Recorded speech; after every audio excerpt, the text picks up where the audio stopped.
in Wall, Texas tonight.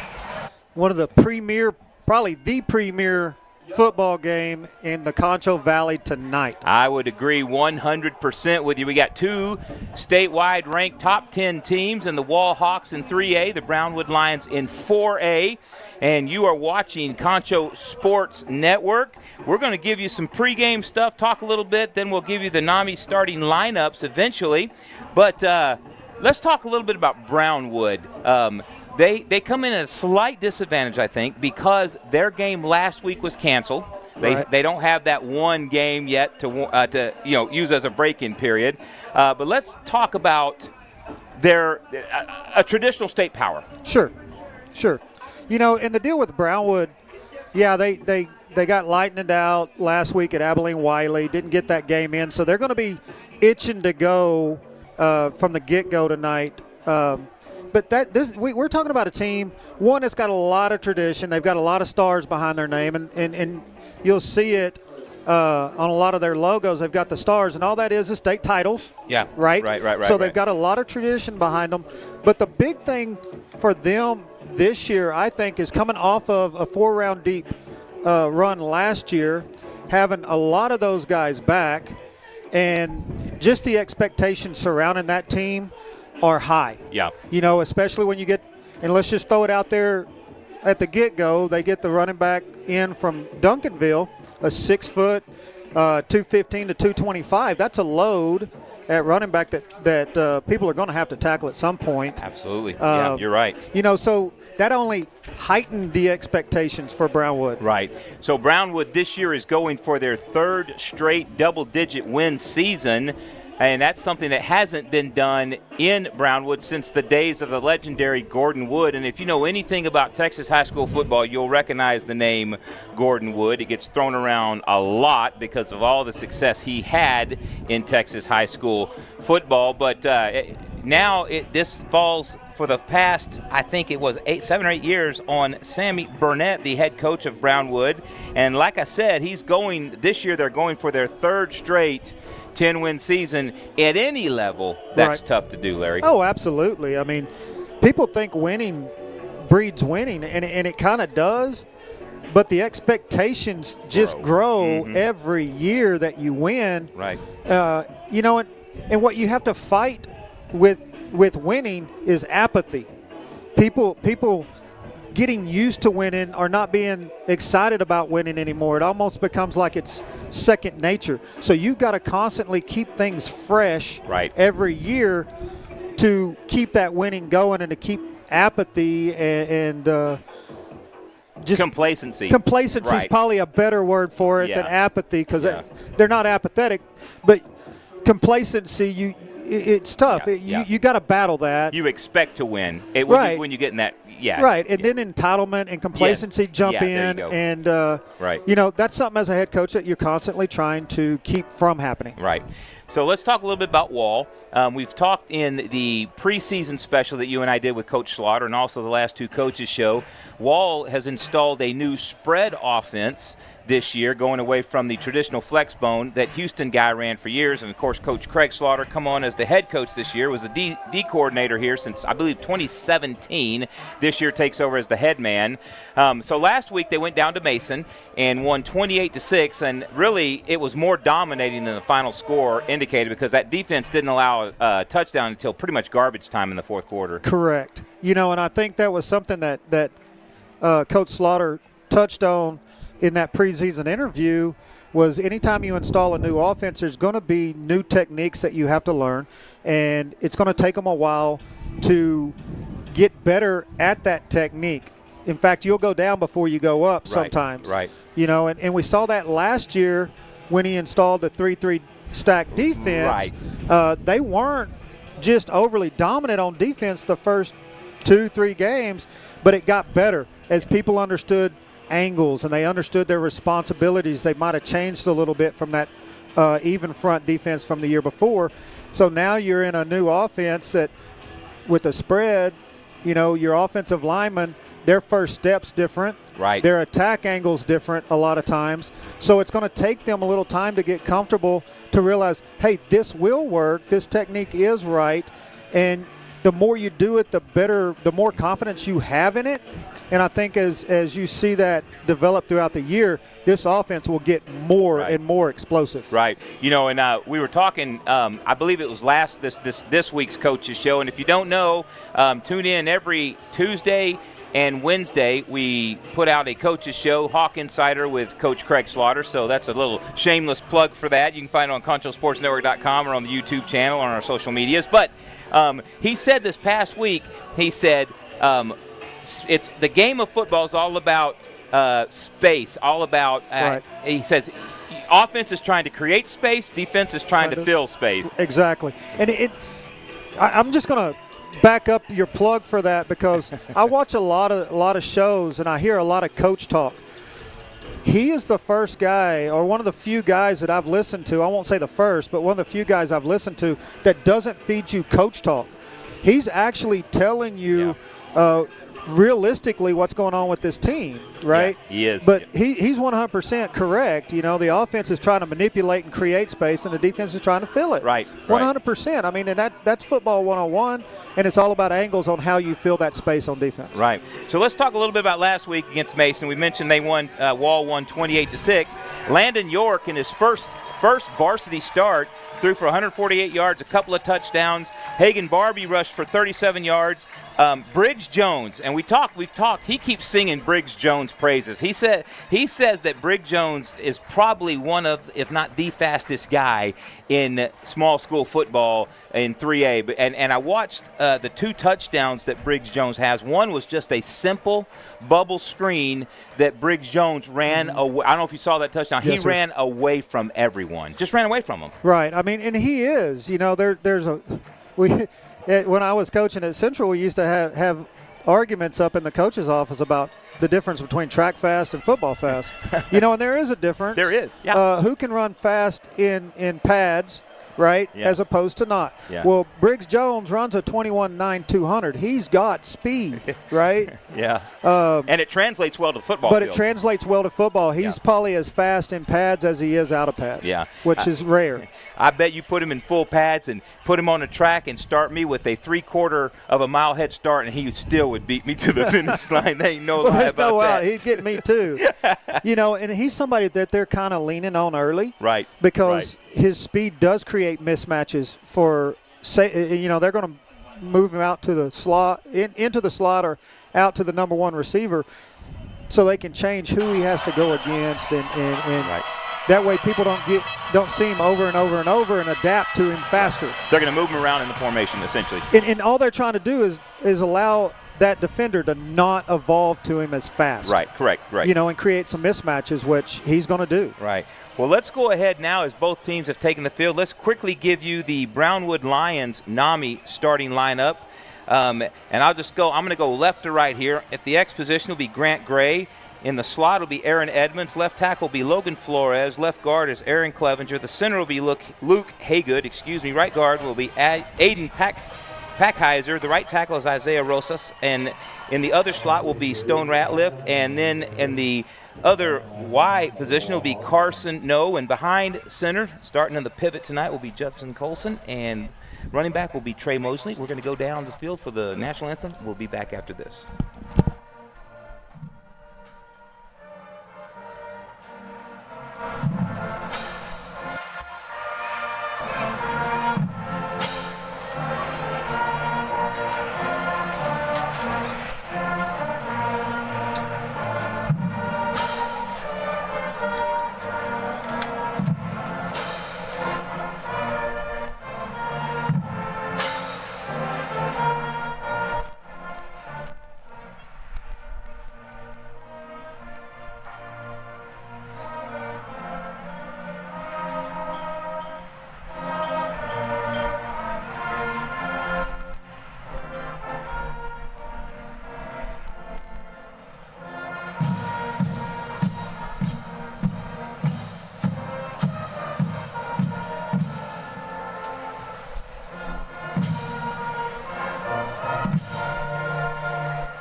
And welcome back to Wall Hawks football on Concho Sports Network, presented by First Community Federal Credit Union. I want to tell you real quick that tonight's broadcast is being brought to you by First Community Credit Union and other sponsors, as we'll mention throughout the broadcast. And once again, I'm Russ.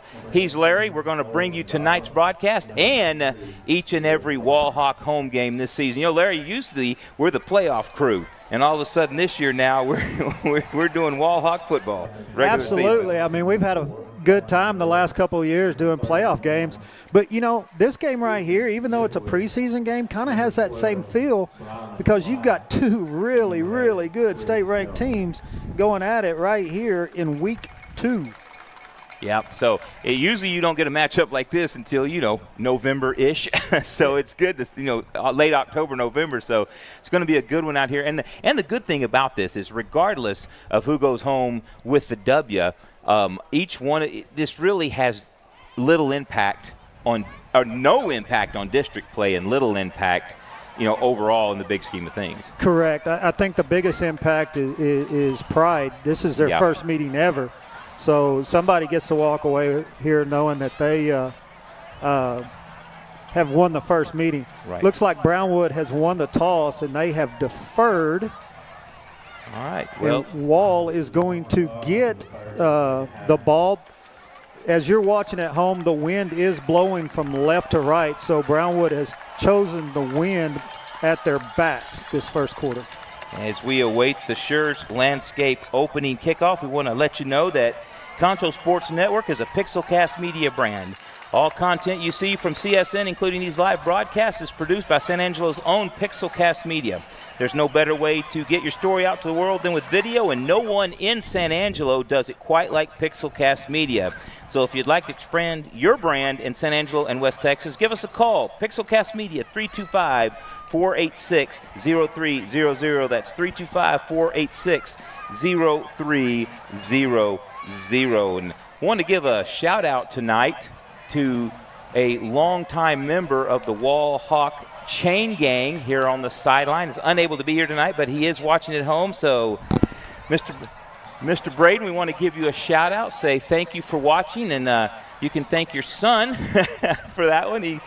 I've known Kurt Braden for a long time. Kurt Braden, the father of Hudson Braden, number 54, the starting left tackle for the Hawks. So, yeah, he said, hey, give my dad a shout-out. It'll be the first game, I think he said, in 41 years that he's not been able to be here. So, Mr. Braden, we wish you well. We wish you quick recovery, and God bless you. And now the Schurz opening kickoff coming off the foot of the Brownwood Lions. We'll give you the NAMI starting defensive lineups for the Hawks as well here in just a moment. As that one's going to be deep. The wind just keeps carrying it all the way into the end zone. I'm trying to see who that was. It's number 6 down there, Brady Neal. Is that 6 or 8? That's number 6. Yep, Brady Neal watches it go into the end zone for the touchback. NAMI starting lineups defensively for the Hawks. We'll just run through them real quick. Colin Garcia at middle linebacker. The Sam will be Ethan Mickelwitz starting middle linebacker on the wrong column already. It's like 5 minutes in, I've already messed it up. Sam linebacker will be Garrett Guy. Weak side, or the wheel will be Dylan Sievers. The Hawk position will be Levi King. The nose will be Weston Scandalari. Defensive ends, Brylan White, Lane Stansberry. Corners, Brig Jones and Caleb Braden. And safeties, Hagan Barbie and Bryson McFarden. And now, quarterback quickly, he's going to go deep down that sideline. Up for it is Riley Reed. And Riley Reed unable to come down on the far sideline with that pass. So right away, we see Landon York going deep. Absolutely. I mean, and Wall's been throwing so many screens that they show screen, but they want to test that defense immediately with Jones. And it looked like on the coverage over there was Raven Prado, was able to knock that one away from Reed. And now York hands it off right up the gut.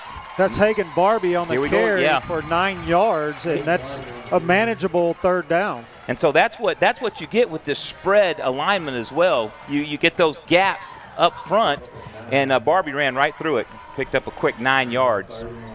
They caught Brownwood in a little bit of a stun on that Alpha Paving replay. Yeah. So now third down and 1, in motion. And now the handoff back to the far side, and that's number 8.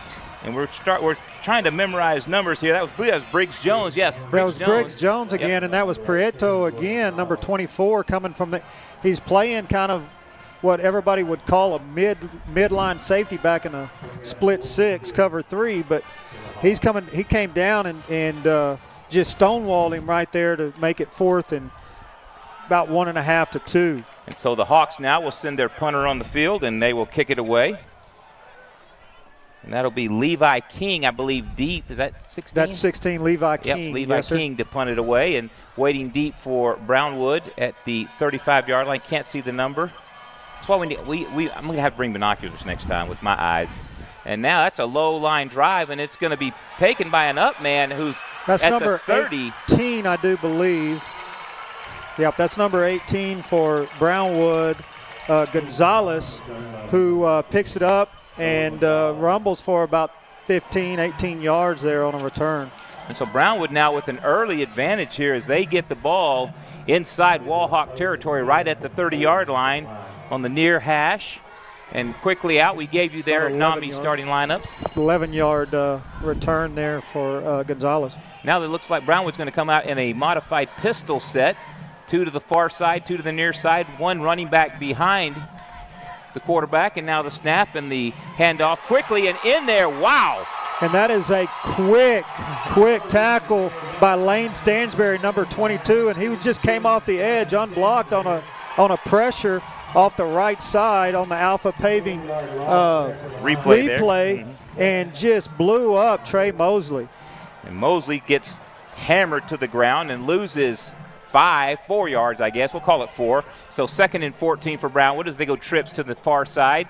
And now it looks like he was going to throw a bubble screen, and now pressured and on the sack. And once again, Lane Stansberry, this time he gets off of a block on the right side for a quarterback sack and a loss of about 8 yards. And the crowd just went ballistic over that sack as Stansberry just came unchecked through the offensive line and was able to knock down Judson Colson for the sack. And now 3rd down and Brady to go for the Brownwood Lions as they go 2 to the near side, 2 to the far side in that pistol set once again as Colson walks the line, double checks the signals and puts his running back to his right side. Claps for the snap, receives it, drops, retreats, passes over the middle, and that one is dropped by Stone Ratliff. Went right through his hands. Absolutely, and the safety, he falls down or he might have had a chance to backtrack for a pick. Yeah, it looked like he was trying to catch up to it on the Alpha Paving replay. You know, and the pass is there. It's there, yeah. Yep. You know, and Bryson McFartin, he's a first-year varsity guy sitting back on that boundary safety, and he's looking at this gift coming, and he just can't backtrack. He can't get to it quick enough. And now the punt from Brownwood, and that one's popped high in the air, and it's going to hit at the 12, and it's going to roll backwards towards the 20 and out of bounds, I believe, at the 19-yard line. And that, trying to figure out, who that was back there punting for the Lions. We are, folks, you have to bear with us. We're trying to keep all our paperwork in order this early in the season. Back for the Hawks was Kellen Oliver, and he was smart enough to say, hey, look, this thing's going to hit about the 15. Let's see. I don't want to jump on this thing and miss it and get us in bad situation. And luckily it takes a Wallhawk bounce back into the wind. And the Hawks now will scrimmage from their own 19-yard line, and it's a handoff. And coming to the near side is that's going to be Hagan Barbie again. He's going to get the majority of the carries tonight. Yes, sir. You know, and that's going to be a gain of 5. They're seeing something in those big old bubbles on that front line that they're attacking. And they pick up 5 on that first down carry. And now York gets the snap and once again gives it to Barbie. Barbie cuts back to the middle of the field, and he's met quickly and will pick up maybe 3 on that, and it's going to bring up another 3rd down and 2 for Wall. You know, and all that was an outside zone. You see the whole front line zoning right, and that allows the running back, if he sees a hole, to stick his foot in the dirt and go. Make that cut, yeah, exactly. And that's exactly what you saw Hagan do right there. And so now 3rd down, and we'll call it 3. I thought it was 2, but it looks like they're going to mark it at 3rd and 3, and York retreats. He throws a little swing pass out here, a little stop route to number 3. That's going to be Caleb Braden, number 3, and that's going to be enough. And that's what I love about that route. He took that route to 7 and caught it at 6. Yep. And so that will be a first down and out. Excuse me. Oasis Crop Insurance first down. I'm trying to learn the sponsors, Larry. We've changed some since last year, and now that one is going to be stopped for a 2-yard gain. Once again, Hagan Barbie. And that was number 56 on the tackle for Brownwood, Vasquez. Second down and 8 for Wall, as trying to keep this momentum going after that Oasis Crop Insurance first down. And now second down, and once again, Barbie. And Barbie's got a hole. He's at the 40, out to the 44-yard line. So they're just gashing the Brownwood Lions right now, Larry. Right, and on this Alpha Paving instant replay, we're going to see once again, that's just a kind of an IZ. They're going to take that H-back. It's a H-back power is what it is. They're just going to split block zone, and he's going to come around and lead. And on the Oasis Crop Insurance first down now, the Wall Hawks. York will get the snap, and once again, if it ain't broke, don't fix it. He gives it right back up the middle to Barbie, and Barbie fights his way to the 47-yard line, and Wall will have second down and 7 now. Once again, you see the same type of play, that puller, and all he's trying to do is wrap up in that hole and clean up any trash. So now the Hawks with trips to this near sideline. And York calls that play at the line. They all check their little play cards. And York gets the ball, retreats, and now it looks like he wants to go down this near sideline. And now it looked like Levi King slipped. He was running a little comeback or a little sideline route, and he slipped as he cut back to the sideline. The ball was overthrown, went over his head. And I think a part of that slip was really good defense by this corner down here, number 11, McDowell. McDowell had a good press on him early, wouldn't allow him to get into that break easily. Mm-hmm. So now third down and 7 for Wall as they try to keep this drive going. And they will put 3 to the near sideline, 1 to the far sideline. York actually in a little screen pass to Barbie again, and now he's going to pick up 5, but it's going to be short of that first down.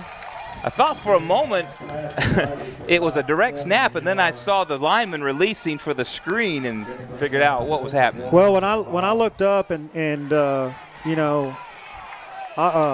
York keeps dropping, and he's got a 12-yard drop. It's kind of a, hey, whoa, we got a screen going on. Well, they say if it's easy, it's greasy. Yeah.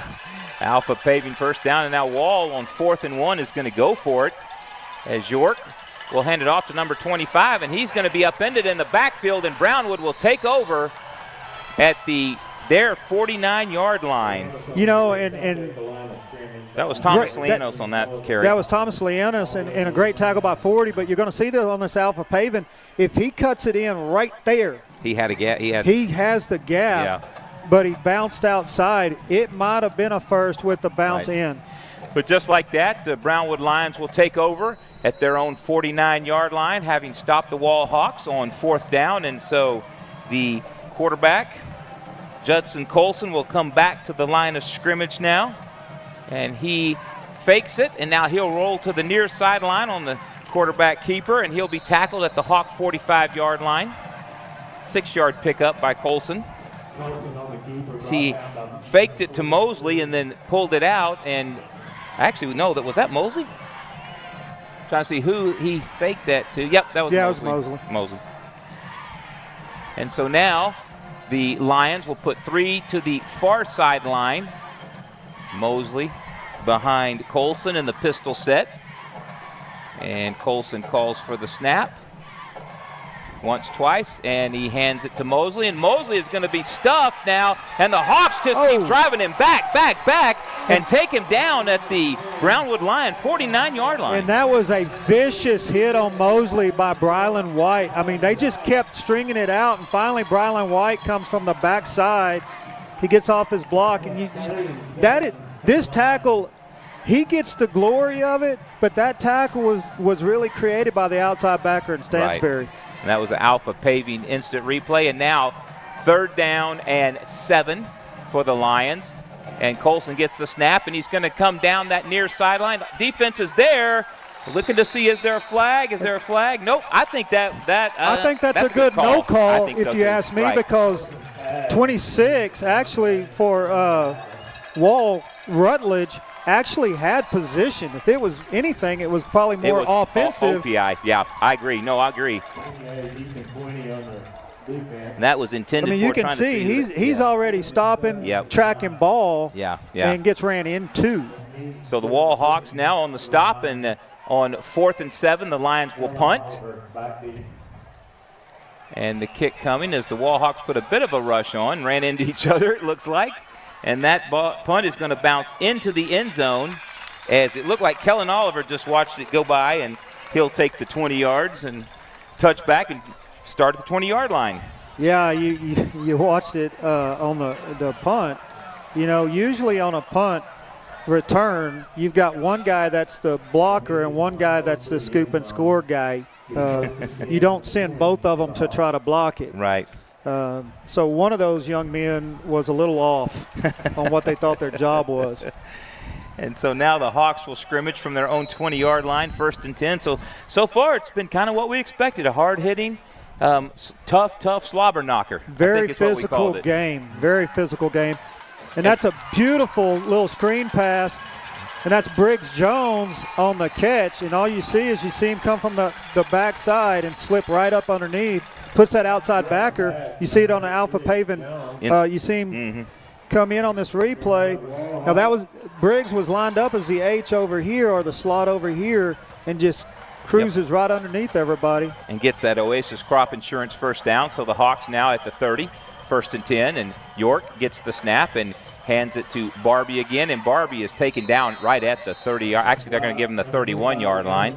You know, and all that was counter GT, and the defensive end for Brownwood, I want to say that was 81 on that play, maybe 13, coming down and playing almost like an end.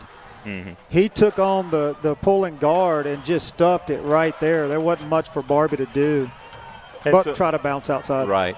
So 2nd and 9 now is York with Barbie to his right, and now York giving signals to the receivers to this side, to the far side, and York retreats, and now he throws it on a little slant route, and that's Reed. Reed gets down out to the 50-yard line. That's another Oasis Crop Insurance 1st down, Larry. Yeah, that's Reed Robertson, and he's got some speed too, and all you're going to see is a clear route by number 2, and Reed Robertson's going to come right underneath it on this Alva Paving. You see him stall right there, and then it's just a slant, and basically they're setting up almost like a sluggo with number 1. Right. That's a nicely designed play, part of this new Wall Hawk offense there. And now York is going to hand it to Barbie. Actually, no, that's not Barbie. That's number 25. Thomas Leonis on that carry. Thomas Leonis getting that carry, and he's going to pick up, see where they mark. He's going to give him 6 yards on the carry as they will snap from the Brownwood line, 44-yard line. Hawks first time in Brownwood territory tonight. As we'll try to give you the clock, I forgot, 2:10 in the first quarter and counting, no score as you can see. And now the handoff to Leonis one more time, and he stopped right at the line of scrimmage. You know, once again, you just have an inside zone and with a backside puller, but when I watched that backside puller was really late pulling over. So now Wall looking deep, really good on this drive. They picked up a couple of Oasis Crop Insurance 1st downs, and now they have a 3rd and 4 from the Brownwood line, 44-yard line. The Lions now trying to figure out what this Wall Hawk offense is going to do. And now the snap, and York just quickly gets it over to Reed again, and just quick passes. Right. You know, but that's how you soften up a secondary is you've got to pull them in if you're going to hit them deep. And you do that with these little short, high percentage passes like, I mean, you got 3rd and short right there, and you know they're going to be bringing the house, so you need something quick. Yep. And there's not much better than a stop route by a slot. Right. Especially a tight slot like that. Yes, sir. So York now as another Oasis Crop Insurance 1st down for the Hawks, and now the snap comes, and the give quickly is that, yep, there it is again. Now there's a flag. They're going to get number 3, Caleb Braden, on a hold, I do believe. I thought he had a pretty good job on the outside shoulder, but he must have had one hand outside. We'll see on this Alpha Paving. You'll see him right out here at number 2, receiver. He makes contact. Yeah, that was a hold for sure. Yeah, he got him. And that is the Olivas Roofing and Solar penalty. And it's going to be holding on the Hawks. And that's going to be a 10-yard mark-off. And that'll put the Hawks in a little bit of a hole here after a nice pickup on first down. Right. What about 2nd and 6, I would think? 2nd and 6. Actually, 16, sorry. Yeah, second. I was just going to say, wait a minute. Or 17. My eyes are failing me. But, yes, 2nd and 17 approximately, as 57 seconds left here in the first quarter. No score as of yet, and no one's even reached the red zone yet. So it's been a bit of a tough one here. The Hawks, though, have a little something going on this drive prior to that Olivas Roofing and Solar penalty. And now York takes a snap, rolls to the far side. He's going to throw deep down that sideline. Briggs-Jones down. Is that Briggs down there? And they're going to get PI on number 18, it looks like, from Brownwood. That was Caleb Braden, the intended receiver. Yes, that was Caleb Braden and number 18, Gonzalez for Brownwood's going to be called for the PI. And it looked like he had pretty good coverage. You know, he kind of made a little body contact, but he never looked back for the ball. And that's pretty obvious on the Alpha Paving replay. They'll get you, and that's another Olivas Roofing and Solar penalty there, and it's going to be – it should be 15 yards and an automatic so first down. So in high school, it's not the spot foul unless it's inside 15 yards. Right. Unless if it's within the 15-yard line. Then it'd be 15-yard half mark. the distance. Yes. Yeah. So now 15 yards marked off, and that's a Oasis Crop Insurance first down for the Hawks, right? That's that is automatic correct. First down, right? That's an automatic first down, yes, sir. So the chains over there look like they're not getting it down, and if Mr. Braden was out here, he'd have that chain gang whipped in shape quickly and in order. And so now the handoff one more time to the near side, and there's a little bit of an opening for a moment. That's a really hard running by Hagan Barbie. You know, we're talking about a running back that's probably 5'10", $160, $165 maybe. But he hits this edge, and that's a great block by number 2, Kellen Oliver, to spring him free. And then he just muscles his way for another 3 yards. And that's going to take us to the end of the first quarter. We'll take a break. You're watching Wallhawks football, Concho Sports Network, presented by First Community Federal Credit Union. We'll see you after the break. At Schertz Landscape, we care about the quality of trees that you put in your landscape. Therefore, we grow our trees here locally in the Concho Valley. As a certified arborist, I not only care about the quality of your tree being planted, but I am also qualified as a tree risk assessor. I can evaluate the health of an older tree or the risk that it may have to you and your property. Come see us at Schertz Landscape, where we care about the quality of your trees. Cotton farming in the Concho Valley, that's risky business. Specializing in crop insurance and serving local family farmers for over 15 years, Oasis Crop Insurance understands those risks firsthand. That's why year in and year out, from the first seed you plant to the last boll you harvest, Oasis Crop Insurance is your risk management partner. Oasis Crop Insurance, service from paradise. At Texas Bank, we believe in the power of relationships. Our roots are... And welcome back to Wallhawks football on Concho Sports Network, presented by First Community Federal Credit Union. And the Hawks just outside the red zone at the moment. The Angelo MRI red zone, as they will scrimmage second down and 1, I guess. One they're going to call it. And York, and now there's timeout on the field. Not sure what's going on, but now the white hat goes over to talk. Is that the back judge he's talking to? Anyway. Well, the back judge came in to step over the ball to make sure nobody played. Gotcha. And then the white hat said, "Hell, everything's right. Let's go." Let's play this. And they're going to throw it up quick for Kellen Oliver, number 1. Oh, what a catch! Oh, my goodness!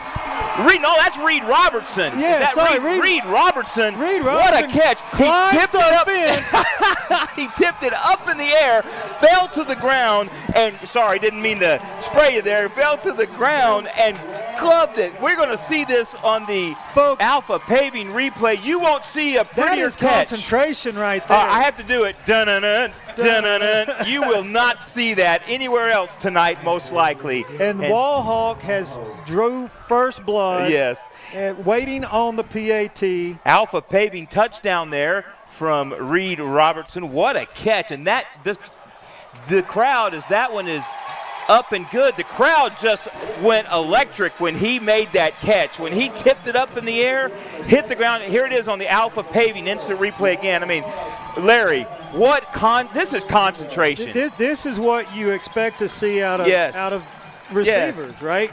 And stick with it, concentrate on the ball, and then put both hands on it. And conversely, exactly who was out there on the coverage? I was trying to get the number of the cornerback on the coverage because it would have had to be Prado, number 7. Yeah, I think it was Prado. McDowell. But I was like, how heartbreaking. You play, I mean, it was good. You play everything it was great right. defense. Yeah. And then Reed just goes up and makes that play. You know, and as anybody that's ever been a corner or coach corners, you know that's going to happen to you. Yeah, you have to have a very short memory, and the next time you come out on defense, whatever happened the last series, it never happened. You can't play. It's got to be that way. You can't play cornerback if you have thin skin. You have to have thick skin and to play corner. No, you know, and that's what I coached for a long time, and that's what I preach. Yeah. You know, you got to have a short memory, right? And you just come back and. I always said next right thing. Yep. You can't change the past. Next right thing. Yep. Shirts landscape kickoff forthcoming. It did not take Wall very long to use the wind for their advantage, did it? No, it did not at all. Not at all. And they're going to put their kickoff in the end zone. That wind's really helping tonight, isn't it? Yes. That wind is really assisting these kickers. And so that will go in the end zone, touchback, and the Brownwood Lions will scrimmage. Is it 25? Yep, should be the 25. 25 yards. I always forget those changes. For years it was at the 20, and then, several years ago they changed it to the 25 across NFL, college, and of course in high school. And so now the Lions facing a 7-0 deficit. Colson will come back to the line of scrimmage. And the key for them is answering the bell right now. Yep. He has 2 receivers to the near side, 1 to the far side, modified pistol set. It's going to be to Trey Mosley. Trey Mosley's just going to go right up the gut, and he's going to pick up. I think they're going to give him 10 on that play, and that's going to be a first down. Oasis Crop Insurance first down. And he fell forward, and this is what a big running back like that does, and they cross-blocked that right. The guard blocked out, and the tackle came around and was able to get on a backer and give him the room that he needed. He's a back. You don't want to give him any steam at all. Right. So first down and 10 after the Oasis Crop Insurance first down, and now the fake to Mosley, and now that one, good. That is Mickelwick stepping up and putting a mitt and batting that ball down. What was sure to be possible touchdown on a tight end dunk. Yeah, so that tight end, he had that seam route wide open, and Mickelwick just actually, I think the safety would have got to him. He was in position too, for sure. But Mickelwick, what a play. What a play to go up and bat that one out of the air. Absolutely. That was a big-time play by Ethan Mickelwick, who's made tons of them in his career here at Wall. And now second down and 10.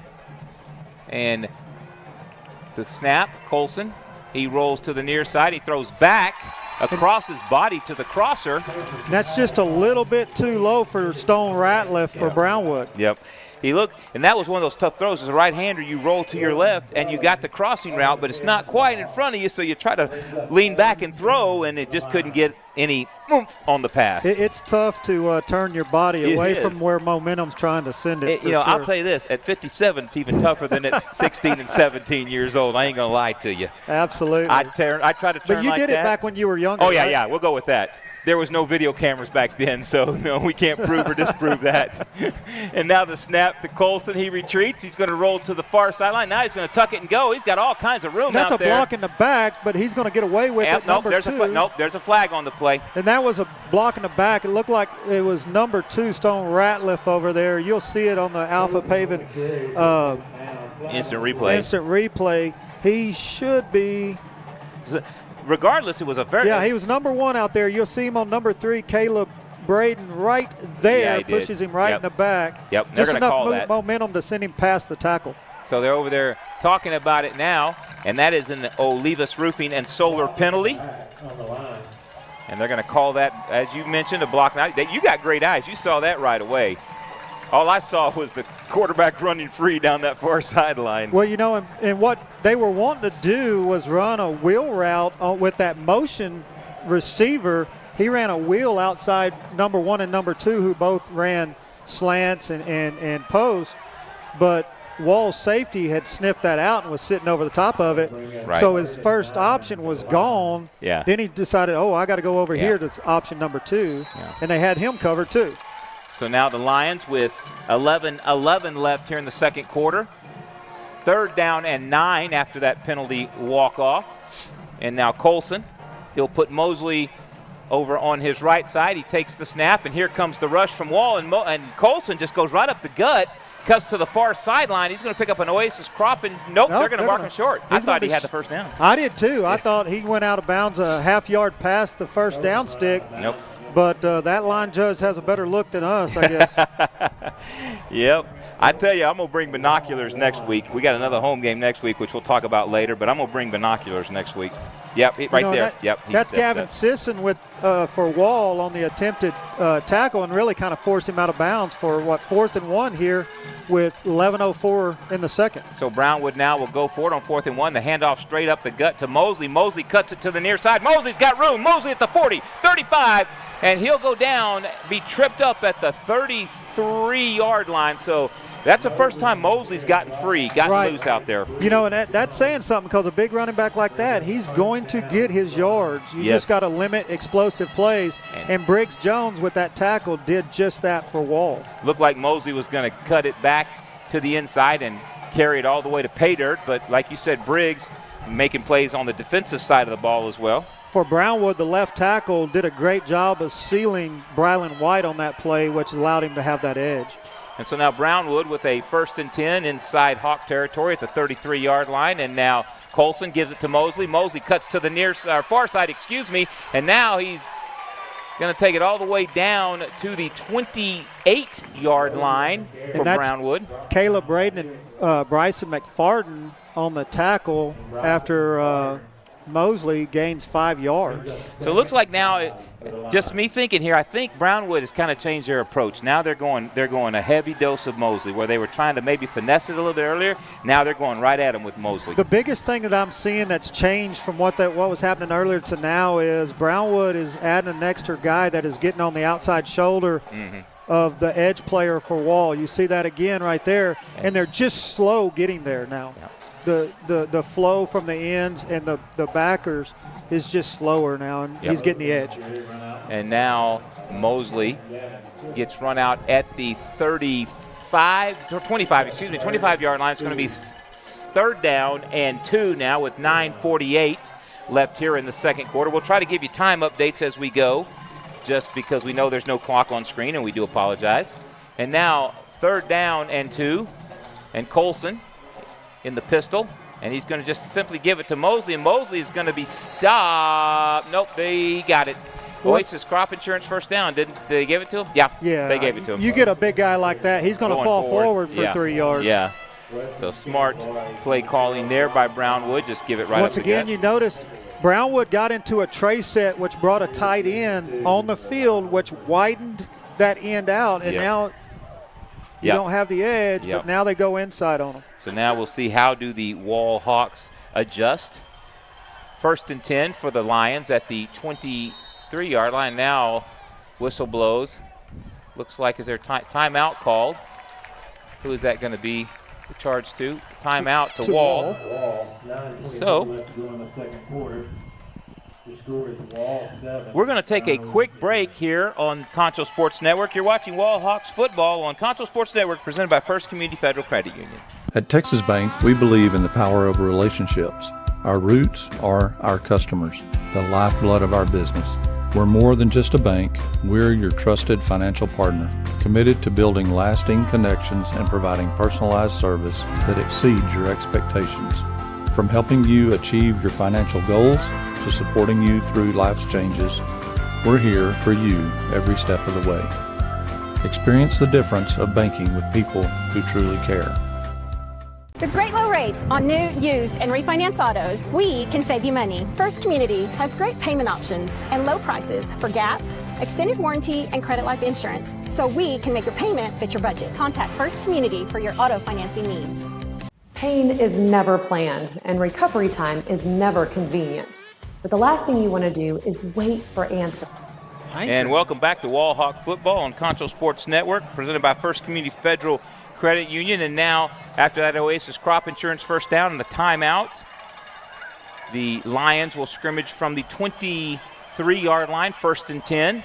Colson with his running back, and Colson's just going to throw it out to the near side, and quick little dump pass out there to Carson No, and that's going to be a gain of, see where they're going to put it at, looks like 9 yards, actually closer to 8.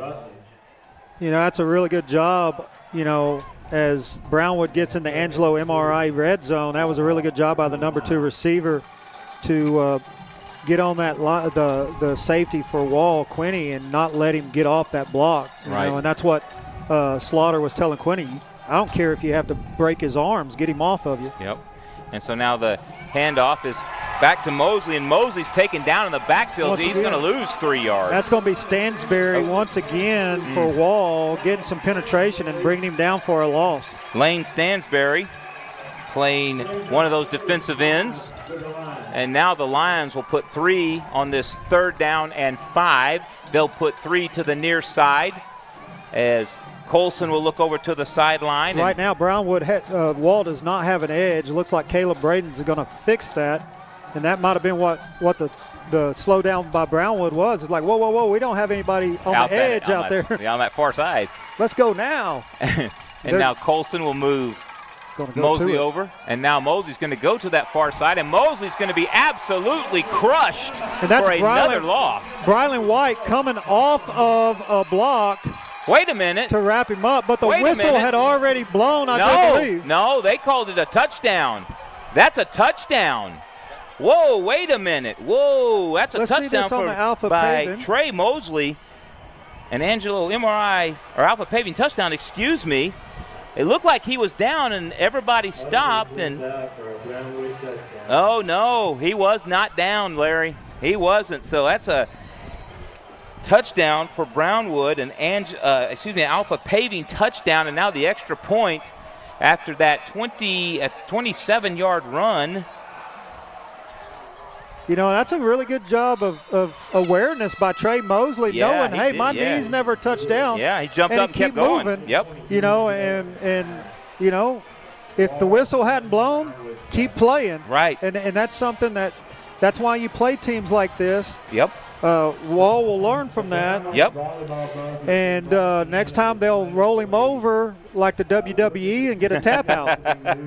Hey, Hawks fans, we want to let you know that if you're in the market for a new car or truck, go see the folks at Mitchell Automotive Group. That's Mitchell Toyota on Knickerbocker Road and Mitchell Buick GMC on Sherwood Way. And so, the Hawks had a beautiful opportunity to get Brownwood off the field, and he thought they had Mosley down. Mosley was very aware. You got to give Mosley all the credit in the world. He knew he wasn't down. He played. He didn't hear a whistle. Well, they always say play to the whistle. He got up and ran it in the end zone. You know, and the best thing for Brownwood on that, and this is what good teams do, they answered the bell. Yes, Wall sir. went down and scored, and Brownwood knows that they've got to do the same thing. Yep. So now the Schertz Landscape kickoff forthcoming.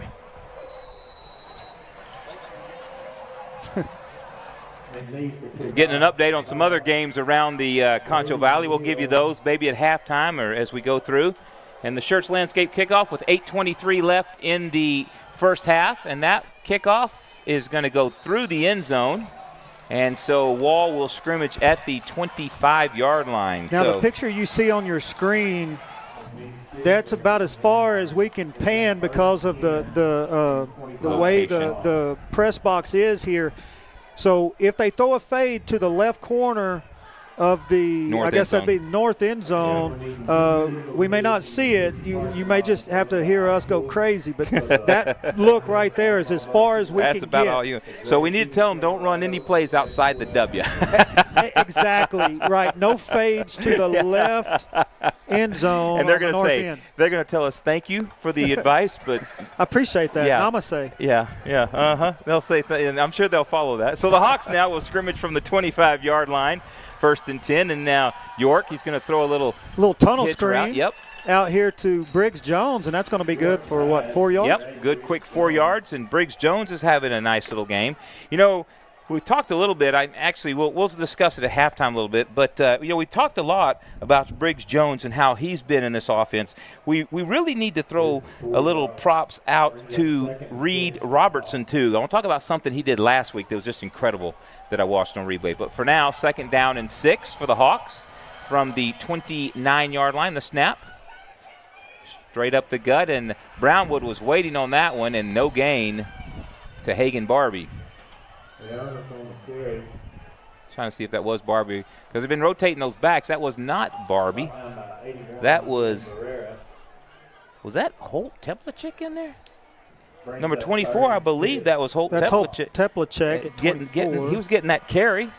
He brought it down for no gain. So now 3rd and 6 for the Hawk offense, trying to pick up another 1st down, keep this drive going. And now York retreats. Here comes the rush. The pass out. Oh, that's going to be there pass it is. Interference for sure.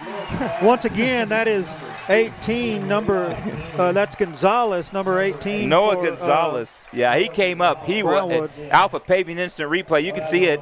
The receiver stopped trying to come back for the ball, and Gonzalez just ran. You saw it, just ran right over the top of him. I'm not sure. And the crazy part, that was going to be over 16's head. He probably really needed to keep drifting. Yeah. That's King. But that was if he was trying to draw the PI, he definitely did a good job of it. He did. So, and now an Oasis Crop Insurance 1st down as the Hawks will scrimmage from the 41, their own 41. So, 1st down via penalty. You'll take your 1st downs. However, you don't care rushing, passing, penalty. We'll leave a.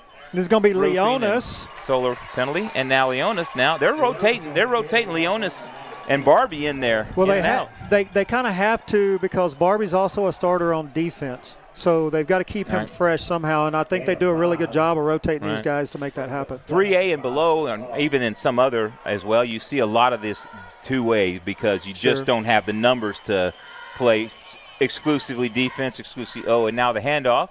Once again, it looked like the hole was slightly outside of where Leonis tries to put that ball out, but it's going to be good for another probably 2 or 3 yards, giving them a very manageable 3rd and 3. So now 3rd down and 3. Sorry, I'm just trying to see who is in there for Wall. And trying to see that. And that handoff is to Caleb. Nope. That's going to be Leonis again, yes. I was trying to see who that was. And they taken down the backfield. No gain, or actually a loss of 4. But that was number 8 for Brownwood. Stone Ratliff again. Is that Stone Ratliff? Stone Ratliff, yeah. Well, that might have been 9. It's hard to tell with that back plate covered up. I think that was Weston Wolf. I think you're right, number 9. So now the Hawks will punt it on 4th and 5, 5:48 and counting here in the 1st half remaining. Either way, it was a Brownwood line that was unblocked. Yeah, exactly, and just absolutely just blew that play up in about 5 seconds. And Another now the great punt. And that one's going to carry over the head of the Brownwood line receiver, and it's going to get into the end zone. Ew, he did. Dude, so close. 2 yards away from having it on the half-yard line or whatever. The 1/4 inch line, because that would have been right there just in front of the pylon. But it goes in the end zone, touchback. And so the Hawks now will have the Lions scrimmage at the 20-yard line. Brownwood on a little bit of roll now after that long touchdown drive in their last possession. And the best thing that happened was that penalty for Wall, because it allowed them to drain another minute and a half, minute 40 off the clock. We're at 5:31 in the second. Right. And now Brownwood, Colson gives it right up the gut to Mosley, and that's pretty much their bread and butter here. And now Hawks are staying on top of him to ensure that he is in fact down. You know, and that's still going to be a 12-yard gain by Mosley. You can see it here on the Alpha Paving instant replay, and a Oasis Crop Insurance first down. You know, and I said this earlier, a great running back is going to get their yards. Yep. It's all about minimizing it and making them earn it the hard way. Yeah. So now 1st and 10 for the Lions. 5:10 and counting left here in the first quarter, or in the first half, excuse me. And now Colson is going to roll to the near side. He's going to lift it high, and it looked like, who was that? 28 went up to Ethan get Quinney goes up and climbs up. The pass was intended for number 16, Pearson for Brownwood, and that's Quinney on the coverage. Good coverage, pretty good coverage on that one. Yeah, you know, and what you're starting to see Brownwood is a lot of tight end sets. Like right there, they were trade tight just to get that extra blocker. I'm sure they came in the game thinking they wouldn't need him, but they're using him. Yeah. And now 2nd down and 10 with just 5 minutes remaining here in the first half. And now right back up to Mosley, and Mosley is snowed under at the 37-yard line, trying to see where that side judge spots it. 37-yard line. Mickelwitz on the tackle. That's going to be 3rd and 5 after that pickup of 5 by Trey Mosley. Brings up 3rd and 5 to the line.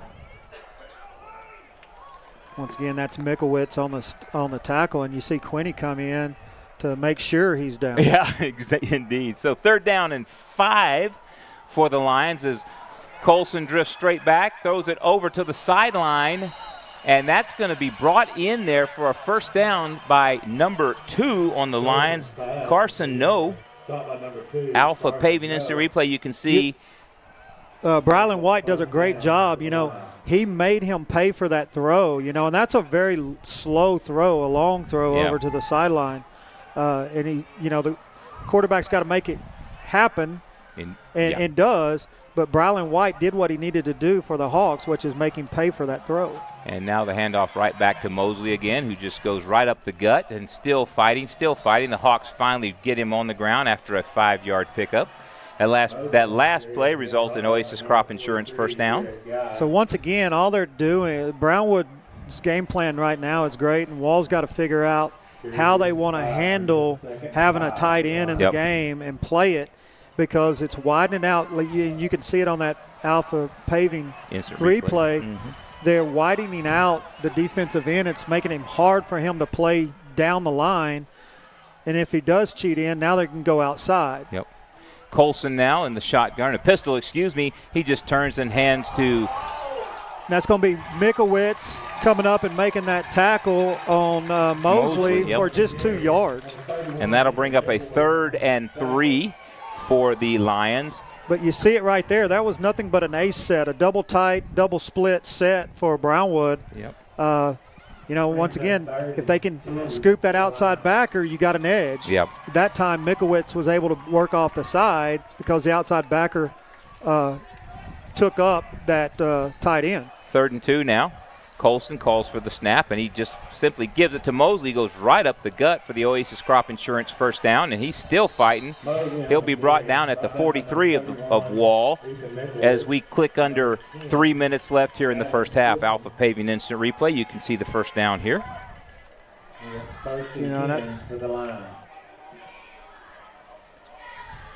It looked like Sellers was on 48 was on a stunt and just missed Mosley. Oasis Crop Insurance first down, and now once again the Lions as Judson Colson now looks over to the sideline, gets the play call. He looks over and relays it to Mosley, who lines up in the pistol now behind Colson. So they have an H-back to the far side, which is Pearson, who looks hobbled, and you notice he doesn't make that block he that he needed to make. I noticed that too. In a gain of 2. 2nd down and 8 for Lions. I noticed that right away. The snap came. You can see it on the Alpha Paving instant replay. This is that H-back up top. You see, it's not moving, and they can't double Brylan White as well as they were doing earlier. So I'm wondering if there's something there. So anyway, 2nd down and 8 now as 2:05 and counting here in the first half. The Lions trying to get something before halftime here. And now Colson will stand up, look over to the sideline, and get the call.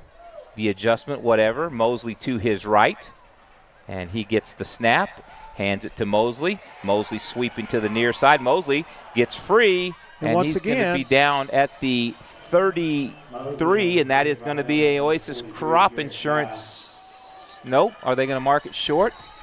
And now looks like they're going to measure it. They call timeout by Brownwood. Brownwood calls timeout. Timeout, Brownwood. And we're going to go. Actually, we'll keep Once it here. Once again, you notice it's coming to the tight end side. That looks like a little bit of a hold by the left tackle on Stansbury. You know, you got your hands on the outside of the shoulders, but they're going to let them play with that tonight. Yeah. So Wall has got to figure out how to play off of that, because they're just going to keep a tight end and keep running to a tight end until Wall stops them. While we have you here, folks, let's just remind you that you can follow Concho Sports Network on all our social medias, Facebook, Twitter, Instagram, YouTube. Just search for @Concho Sports. You can find us. Comment, like, subscribe, watch our broadcasts. If you're here at the stadium, go home and watch it, rewatch it. Listen to the fine dulcet tones of Larry Holscher and the annoying tones of Russ Howard. So, you know, and the solution, I'm sitting here up here thinking, well, you know, what would you do? Well, I'd start running some cross stunts. Yeah. You know, from an outside backer and that DN. I want that DN to go outside right now and set that edge, and maybe that left tackle goes out with him, and now that outside backer can play the IZ, the inside zone as well. So the Lions now with a stack to the far side of the formation, and now it looks like a direct snap. Trying to see who that was. That was not Colson on that direct snap. That's number 22 for Brownwood. That was Julius Lara on the direct snap, and he picked up about a foot, and so it'll be 2nd and 10 now for the Lions. That was a unique formation, and the Hawks were ready for it. They were ready for that one. 1:14 and counting left here in the first quarter, in the first half. Excuse me, I keep saying quarter. And they're going to jump right back into the same formation, but this time it's just going to be a little jet sweep over there. And the Hawks waiting on that one now, and that was Caven Webster on the carry. Sorry, didn't mean to jump your claim there. No, you're good. And now under a minute left, and now here comes the Brownwood regular backfield back into the game now. As a couple of plays, Colson went and took a break on the sideline, and he'll come back out with Mosley. Once again, here comes a tight end set. Mosley is pistol, but I could bet it's coming this way. And it's straight up the gut, and Mosley now tripped up at the 26.5-yard line, and that'll be up 4th and 5. And you think the Lions will just let this clock run out as 20 left on the clock, 35 on the play clock, and it looks like the Lions are just going to let this run out. Yeah, I think they'll be happy going in at 7-7. Yeah, this has been a. But no, look. Nope, they're lining up now quickly with 8 seconds left, and maybe just to throw a quick one, and nope. Or just to fool them, maybe. Do one and now they're going to call a timeout. Brownwood's going to call their final timeout. Okay, that's interesting. Timeout, Brownwood. So if you're Wall with a 4th and 5, and you know with 2 seconds you're only going to have one play, you know they've got to take a shot to the end zone or try to get Mosley running free so he can – I mean, that's your two options, right? And I know that sounds like a duh moment. Yeah. No, but you're right. It's either a fade or a post, or you got Mosley scrambling outside. I don't see him running down the middle of the field through Mikowitz. I don't either. So I'm just wondering how good of an arm, not having seen him play before, how good of an arm does Colson have? Does he have that? And he's going into the wind here. Yeah, you're right. The wind, the way it's blowing right now. Do you let him, or do you? It looks like they're going to try a long field goal. Now their kicker is good. This is going to be 27. 45-yarder. This is Rory McNeese. 44-yarder into the wind. So Rory McNeese on the field, and now Wall calls a timeout. So now they will readjust, reattack, and we will keep talking. Just remind you quickly at halftime, we'll stay and let you see the band performances on the field, and then we will also right before the second half begins, we'll come back and we will give you some recaps of what's been happening in this first half of what's been a very good game, Larry. Absolutely. And, you know, I love this by Coach Burnett over at Brownwood. you know, that's having a lot of faith in your kicker. I mean, like I said, this is a 44-yard field goal that he's 45. attempting. It's 45. They're putting it down at the 35-yard line. Okay, so. I mean, 1 yard, I know, but. Ooh. Well, 27. That's still. 44-yard. I couldn't kick it 4 yards, much less 45 yards. And into the wind. Now, the wind. This is a wind that's got the flag standing sideways. And the kick is up, and it is no good. It looked like it had the distance. It just was wide left. That's a strong leg. It is. He put his leg into it. Not the accuracy you want, but good kick. So what a great game. Rory McNeese. Yes. So great job, young man. Remember that name. So we're going to take a break, let you watch the halftime show, and then we'll come back shortly before halftime's over and recap the first half for you. You're watching Wall Hawks football on Concho Sports Network, presented by First Community Federal Credit Union. Pain is never planned, and recovery time is never convenient. But the last thing you want to do is wait for answers. At Angelo MRI, you are more than a number. We can get you results within 24 hours at a price you can afford. So when you need to get back into the game fast, tell your doctor you want to go to Angelo MRI. We hope you don't need us this season. But in case you do, remember, it's your health, your choice, your MRI. Would you like a time-lapse of your construction project? Damon Bell Photography and Drone Services. Need to check your roof for hail damage but don't want to climb up that rickety ladder? Perhaps you're selling property. We also cover sports and weddings. Damon Bell Photography and Drone Services. Provide us with a better price at the time of purchasing your new tires and we'll match it. It's just that simple. Or find a better price within 30 days of your purchase and we'll refund you the difference. Either way, you win. Mitchell Buick GMC, your hometown dealer. When having a truck is essential, you should drive a Tundra from Mitchell Toyota. A Toyota Tundra is a formidable combination of power, space, and technology. Plus, it's a great-looking truck. Mitchell Toyota, where we put the deal back in dealership. The Lionette Drill Team is under the direction of Casey Humphreys and Assistant Director Michaela DeLeon.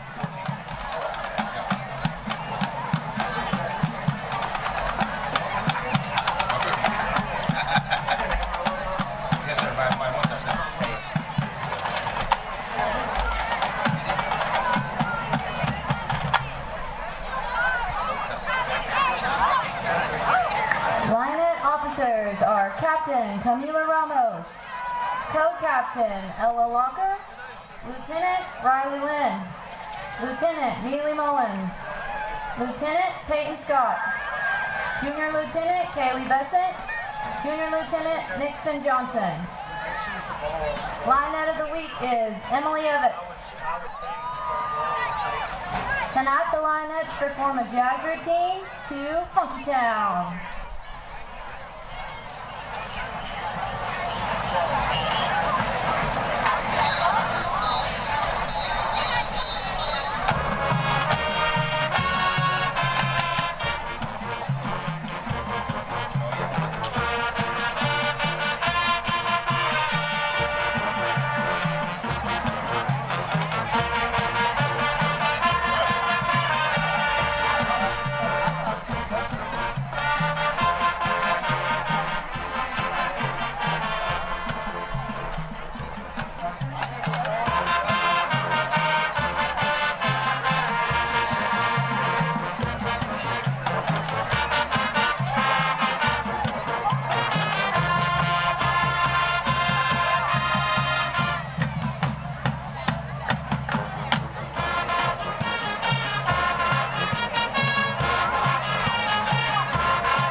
our color guards with that rockin' 50s tune, Mercy, Mercy, Mercy.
Under the field direction of drum majors Allison Fulton and Kyle Recolezondo.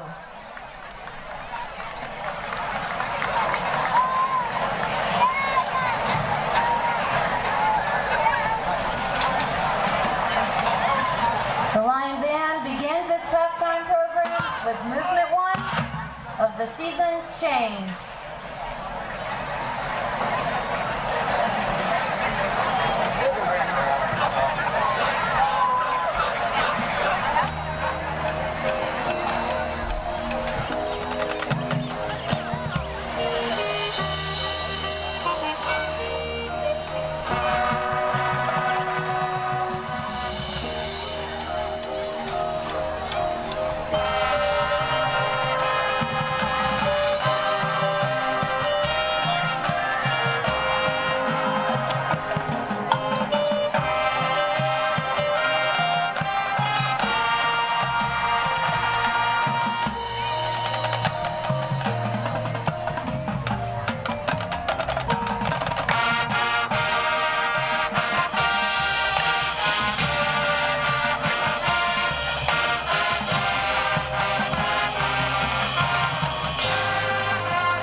Band Member of the Week is Kira Shearhawk.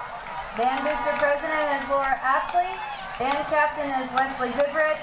The Mighty Lion Band Directors are David Lambert, Ethan Yates, Leslie Lambert, Juan Hernandez, and Nathan Lacey.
proudly presents the award-winning Mighty Wall Hawk Band.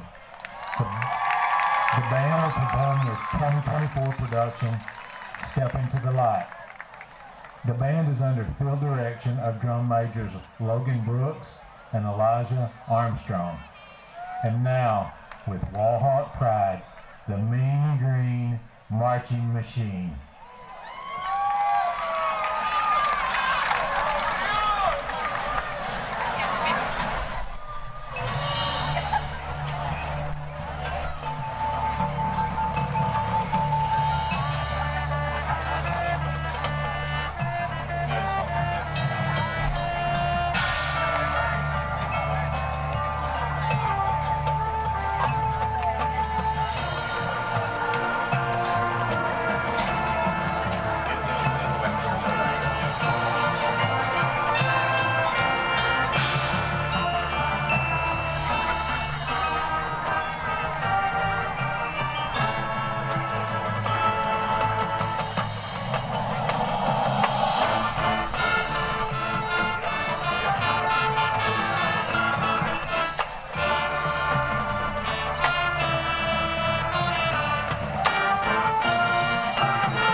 seriously, we could probably slide that this way a little bit and not feel it. You know what I mean? That way you can get that corner. Yeah. And I'm telling you, if we got another tripod that we could lower it on the floor. And like I said, maybe move this to like right here. But we still have room. So maybe we'll do that next week. But we got another home game. Next week, right?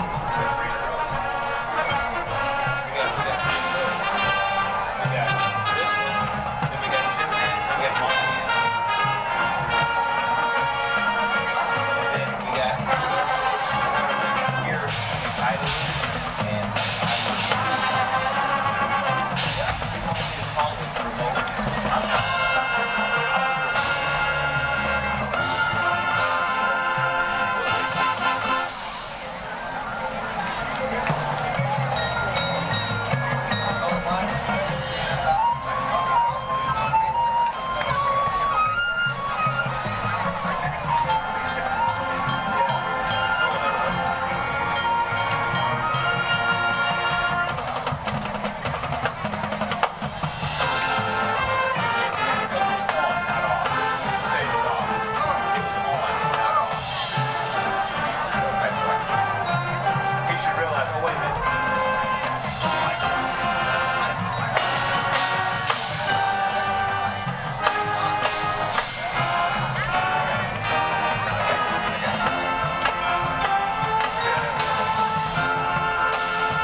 At Schertz Landscape, we care about the quality of trees that you put in your landscape. Therefore, we grow our trees here locally in the Concho Valley. As a certified arborist, I not only care about the quality of your tree being planted, but I am also qualified as a tree risk assessor. I can evaluate the health of an older tree or the risk that it may have to you and your property. Come see us at Schertz Landscape, where we care about the quality of your trees. Cotton farming in the Concho Valley, that's risky business. Specializing in crop insurance and serving local family farmers for over 15 years, Oasis Crop Insurance understands those risks firsthand. That's why year in and year out, from the first seed you plant to the last boll you harvest, Oasis Crop Insurance is your risk management partner. Oasis Crop Insurance, service from paradise. At Texas Bank, we believe in the power of relationships. Our roots are our customers, the lifeblood of our business. We're more than just a bank. We're your trusted financial partner, committed to building lasting connections and providing personalized service that exceeds your expectations. From helping you achieve your financial goals to supporting you through life's changes, we're here for you every step of the way. Experience the difference of banking with people who truly care. With great low rates on new, used, and refinance autos, we can save you money. First Community has great payment options and low prices for GAP, extended warranty, and credit life insurance, so we can make your payment fit your budget. Contact First Community for your auto financing needs. Pain is never planned, and recovery time is never convenient. But the last thing you want to do is wait for answers. At Angelo MRI, you are more than a number. We can get you results within 24 hours at a price you can afford. So when you need to get back into the game fast, tell your doctor you want to go to Angelo MRI. We hope you don't need us this season. But in case you do, remember, it's your health, your choice, your MRI. Would you like a time lapse of your construction project? Damon Bell Photography and Drone Services. Need to check your roof for hail damage but don't want to climb up that rickety ladder? Perhaps you're selling property. We also cover sports and weddings. Damon Bell Photography and Drone Services. Provide us with a better price at the time of purchasing your new tires and we'll match it. It's just that simple. Or find a better price within 30 days of your purchase and we'll refund you the difference. Either way, you win. Mitchell Buick GMC, your hometown dealer. When having a truck is essential, you should drive a Tundra from Mitchell Toyota. A Toyota Tundra is a formidable combination of power, space, and technology. Plus, it's a great-looking truck. Mitchell Toyota, where we put the deal back in dealership. At Schertz Landscape, we... And as the dulcet tones of Metallica and Enter Sandman ring out across Wall Hawk Stadium in Wall, America, we want to welcome you back to the Pixelcast Media Halftime Show. I'm Russ Howard. He's Larry Holscher. Larry, your thoughts on the first half? What a great game. Sorry, I caught you in the middle of a drink. No, you're good. I mean, what a great game, and there's not much more to say about that. I mean, we could talk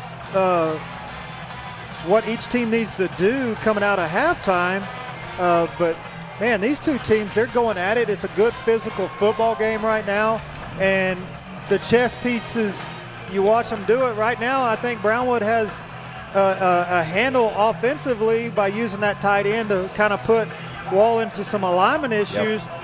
That's the biggest thing Wall's got to adjust to is how they're going to align or whether they're going to use a pressure or a stunt to solve their alignment issues on defense.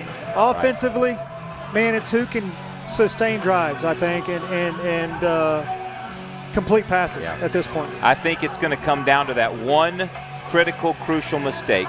I think that's how close both these teams are. Let's talk scoring. The first half, so score is currently 7-7 as we get ready to start the third quarter. Wall scored first on just a beautiful touchdown catch by Reed Robertson. He tipped it up in the air, hit his back, and then spun, twisted on the ground, and was able to bring in the catch for the touchdown. And then, of course, Wall on that real beautiful run by Trey Mosley. He was down, looked like he was down. He was not down. We saw it on the replay. He kept going, didn't hear the whistle, got up and kept running and scored on, I think it was a 27-yard touchdown run. So, you know, and even if Brownwood's Trey Mosley his knee did touch down at some point, even for a split second, it doesn't matter because the officials didn't see it. The whistle didn't blow. Right. So that's one of those you've got to keep playing until the whistle blows. No matter, you know, and that's part of it. This is a huge crowd. It's a loud crowd tonight. Yeah. That's the stuff that you want to play around, so you get used to playing through the exterior noise. You know, I got a phone call at halftime, and the gentleman who shall remain nameless said, "Hey, was he down?" I said, "No, sir, he was not down." It was very clear on the replay that he stayed up. And so, we watched it like 2 or 3 times, and he didn't. I wanted to say yes, but I just couldn't lie. He was not down. So, you know, and maybe a different camera angle would have shown it differently. Yeah, I don't know. I don't think so. But what we saw, he did not look down. No. And like I said, it doesn't even matter the whistle because the whistle didn't blow. Correct. Yeah, you're right. You've got to keep playing to the whistle. Yep. Brownwood will be receiving this kickoff for going into the second half. I'm kind of surprised because usually when you say you want the ball, you get to choose the end of the field. Wall has chosen to kick into the wind, which means they are saying we want the wind in the fourth. That's kind of an unusual call because normally you there's an old saying in football, if you want to win the game, you got to win the third. Yes. Yep. So that's why most people will kick with the wind, but they are choosing to kick a low liar into it. Schertz Landscape second half kickoff. And it's Brownwood. Now the returner breaks it across the 30-yard line before the Hawks get him down, and Brownwood will scrimmage from the 31-yard line at the Alpha Paving instant replay.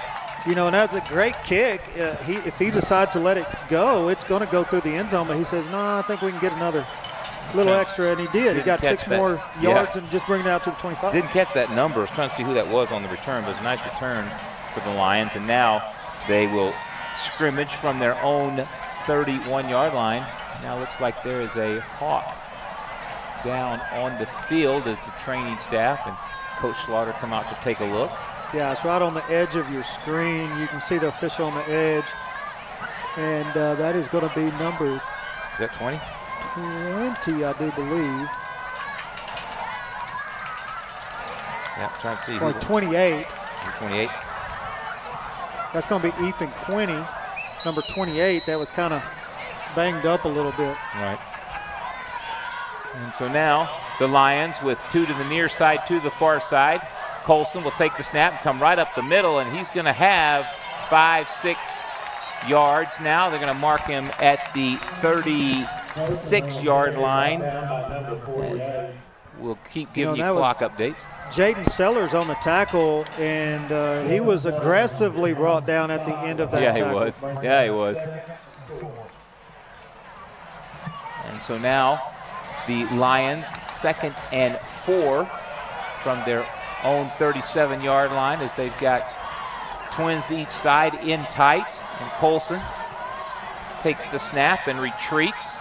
And now here comes the wall hawk rush, and Colson dances around, and now he's going to tuck it and run, and he's going to be brought down. Nope, not, brought down at the 31-yard line. They just kept, we got a flag on the field, so I kind of wonder if there's going to be maybe a face mask. I didn't see it.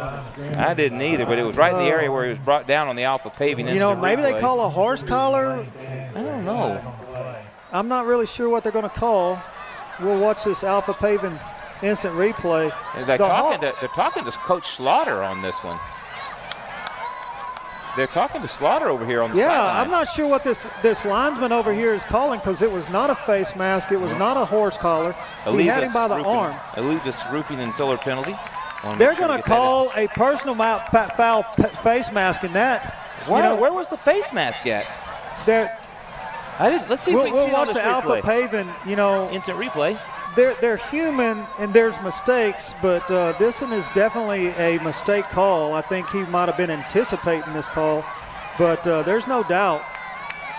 Right there's no face mask there. Actually, there was right there. His hand did go up to the face mask. They're walking it off against Brownwood now. Now they're walking it off against Brownwood, so I missed that call. What that was, but so a stiff arm becomes a face mask. I've never seen that call. So they called it looked like his hand might have actually got up when the quarterback turned around. Maybe so. Anyway, regardless, it's 2nd down and 20 for the Lions now. We'll maybe look at that later, see if we can figure it out. So now the Lions with the 2nd down and 20 play as Colson gets the snap, and now he fakes it to Mosley. As the lights just went out on the home side. The home side. So, what is going on now? And so now time is called. So somebody should not have leaned on that pole.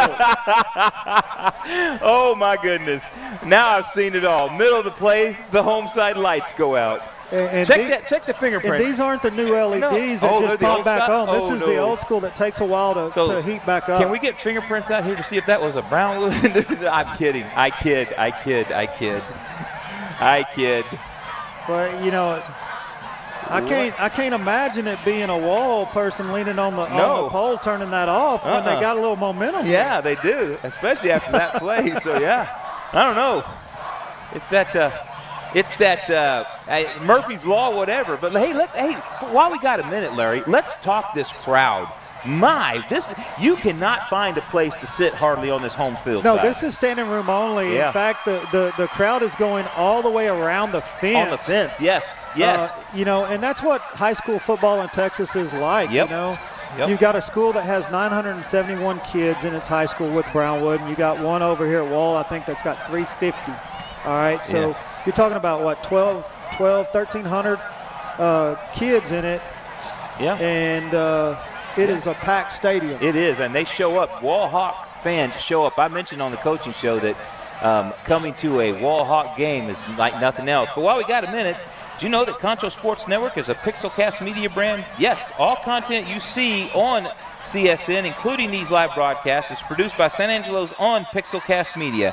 There's no better way to get your story out to the world than with video, and no one in San Angelo does it quite like Pixelcast Media. So if you'd like to expand your brand in San Angelo, West Texas, give us a call at Pixelcast Media, 325-486-0300. That's 325-486-0300. Just paying some bills, Larry. That's it. You know, I know the people at home, you've probably already whipped out your phone and you're looking at scores and stuff. Texas Football Friday Night app and you're checking scores. But here's some. Let's just talk, since we're probably talking about majority of Wall viewers, and we're going to check Brownwood's next because it's going to probably be Wall or Brownwood viewers for the most part. We'll come back and give some updates on some town teams as well. But if you're not on your Friday night app already, in Wall's district, Coahoma is up 34-0 at the half on Roscoe. The San Angelo Great Creek Eagles are losing 22-6 to Reagan County. The Merkel Badgers, who's also in Wall's district, are down 8-0 to Bangs Dragons.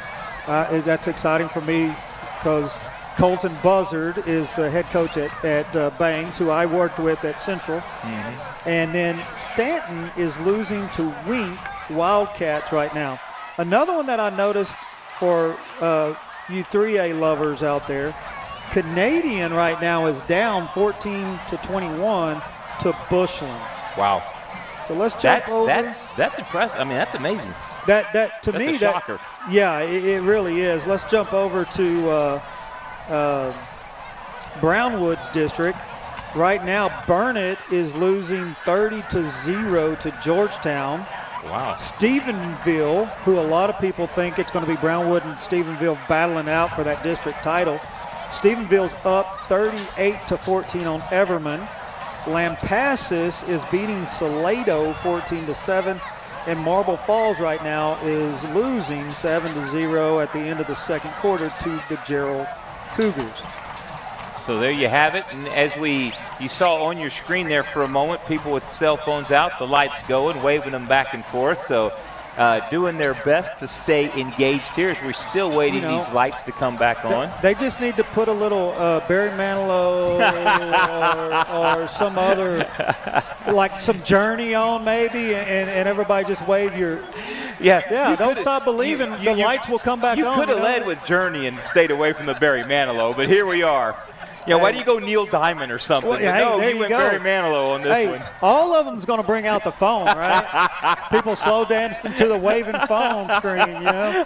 Things have changed in 40 years. Folks, we have officially hit rock bottom here on Concho Sports Network. Hey, what do you do when you fill up time? You start talking about Journey and Barry Manilow, you know? Well, folks, while we wait for the lights to come back on, we're going to take a break. You're watching Wallhawk Football on Concho Sports Network, presented by First Community Federal Credit Union.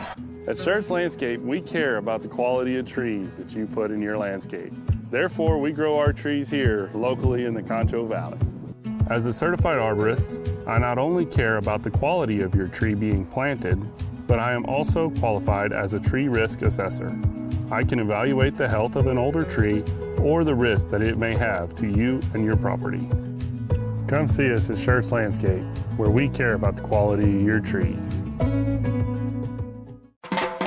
Cotton farming in the Concho Valley, that's risky business. Specializing in crop insurance and serving local family farmers for over 15 years, Oasis Crop Insurance understands those risks firsthand. That's why year in and year out, from the first seed you plant to the last boll you harvest, Oasis Crop Insurance is your risk management partner. Oasis Crop Insurance, service from paradise. At Texas Bank, we believe in the power of relationships. Our roots are our customers, the lifeblood of our business. We're more than just a bank. We're your trusted financial partner, committed to building lasting connections and providing personalized service that exceeds your expectations. From helping you achieve your financial goals to supporting you through life's changes, we're here for you every step of the way. Experience the difference of banking with people who truly care. With great low rates on new, used, and refinance autos, we can save you money. First Community has great payment options and low prices for GAP, extended warranty, and credit life insurance, so we can make your payment fit your budget. Contact First Community for your auto financing needs. Pain is never planned, and recovery time is never convenient. But the last thing you want to do is wait for answers. At Angelo MRI, you are more than a number. We can get you results within 24 hours at a price you can afford. So when you need to get back into the game fast, tell your doctor you want to go to Angelo MRI. We hope you don't need us this season. But in case you do, remember, it's your health, your choice, your MRI. Would you like a time lapse of your construction project? Damon Bell Photography and Drone Services. Need to check your roof for hail damage but don't want to climb up that rickety ladder? Perhaps you're selling property. We also cover sports and weddings. Damon Bell Photography and Drone Services. Provide us with a better price at the time of purchasing your new tires and we'll match it. It's just that simple. Or find a better price within 30 days of your purchase and we'll refund you the difference. Either way, you win. Mitchell Buick GMC, your hometown dealer. When having a truck is essential, you should drive a Tundra from Mitchell Toyota. A Toyota Tundra is a formidable combination of power, space, and technology. Plus, it's a great-looking truck. Mitchell Toyota, where we put the deal back in dealership. And welcome back to Wall Hawks football on Concho Sports Network, presented by First Community Federal Credit Union. I want to give a quick shout out to Levi Horner, a young man I worked with at Angelo State University. He's watching online, and let's just say he was attributing the lights going out to the Brownwood contingent. He said, I believe it was Brownwood that did it. So shout out to Levi, great young man, worked with him for several years, and has got a bright future in this industry. Well, you know, when we went to break, I remembered this thing. The same thing happened 4 years ago during a playoff game here, and the coaches from Wall immediately came over and reminded me that was Rob Launderholm that accidentally hit the wrong switch. But if you're just tuning in, we're in a kind of a crazy delay right now because the home side lights switched off, and they're not the LEDs that immediately pop back on. These are the old tungsten lights that take a while to heat up. The southwest side has came back on. The northwest side is still out, and that's why on the right side of your screen it looks brighter than the left side, because that's the ones that to me it looks bright enough to play. Let's just play. I'm just kidding. That says the guy who doesn't have to actually play. but when we were kids, we would play in less light than this. You had one street light you were playing. Yeah, exactly. If we had two, it was a great night, Right. So, anyway, but it's what do you even call this? It's not a weather delay. It's not. I mean, it's just a light delay. It's a technical difficulty. There you go. Facilities. Okay. You got more scores there? You were I do. Let's talk scores.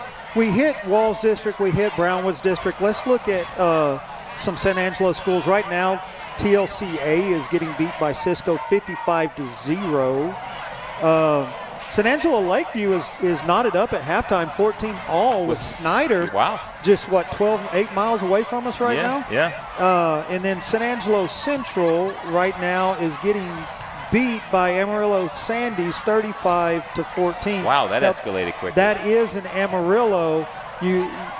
After being on that trip to Amarillo a few times in my career, your biggest concern is the athlete's legs from traveling for 6 hours, or really more than that, because you're going to stop and have a slight workout just to keep their legs from really knotting up. Right. So you wonder how long their legs can hang underneath them during a game, how long they can stay with it. Amarillo is one of those schools that used to be in Central's district. Right. It was Tascosa more than Amarillo High, dude. No, Tascosa and Amarillo High both used to be in that district. So, I remember one year they had to go on the road. If I'm not mistaken, they had to go on the road for both of the Amarillo schools. So that had to be just absolutely a nightmare for that. Another game for you Wall fans that has some importance, I guess, because Wall plays them next week, is Jim Ned is 21-6 right now over Lubbock Trinity.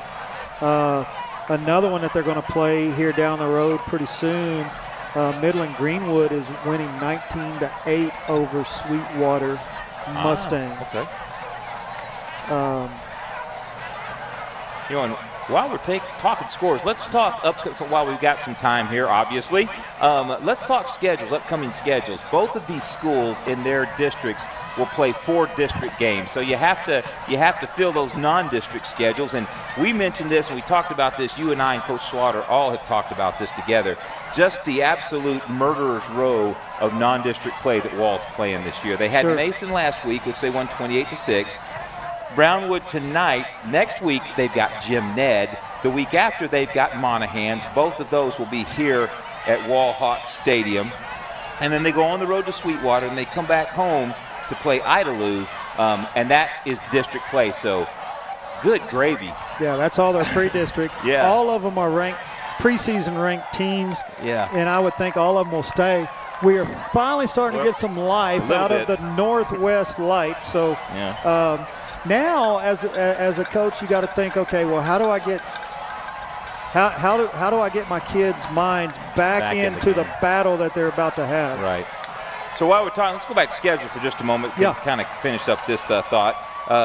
Brownwood, they were supposed to play Wiley last week, got canceled by that nasty weather we had, and then they've got Wall tonight, obviously. Then they've got Glen Rose at home. They got La Vega at home.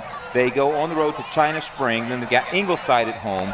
And then they will start district play, Lampasas, Burnett, Stephenville, and Marble Falls. So their schedule doesn't get any easier either. No, and that last year they were in a district with Big Spring, Lakeview, and Estacado and Andrews, and they replaced them this year with Lampasas, Burnett, Stephenville, and Marble Falls.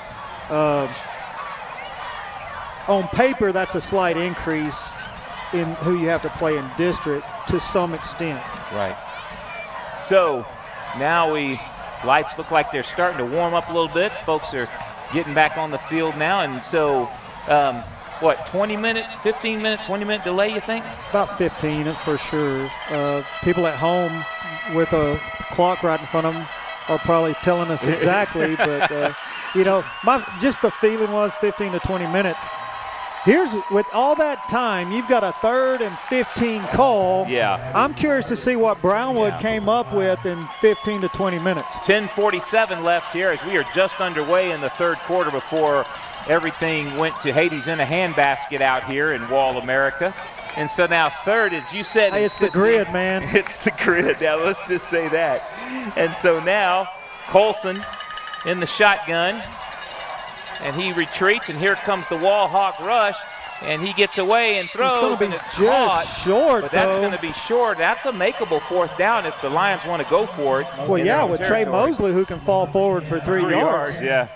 So you can see here on the Alpha Paving instant replay, Colson made a nice throw on a little comeback route. And that's good job by Trey Mosley for sure, because he's the one that picked up Brylan White off the edge. That was Aaron Edmonds on the reception. Now the Lions will go for it on 4th and 1 as the clock ticks down close to 10 here in the third quarter.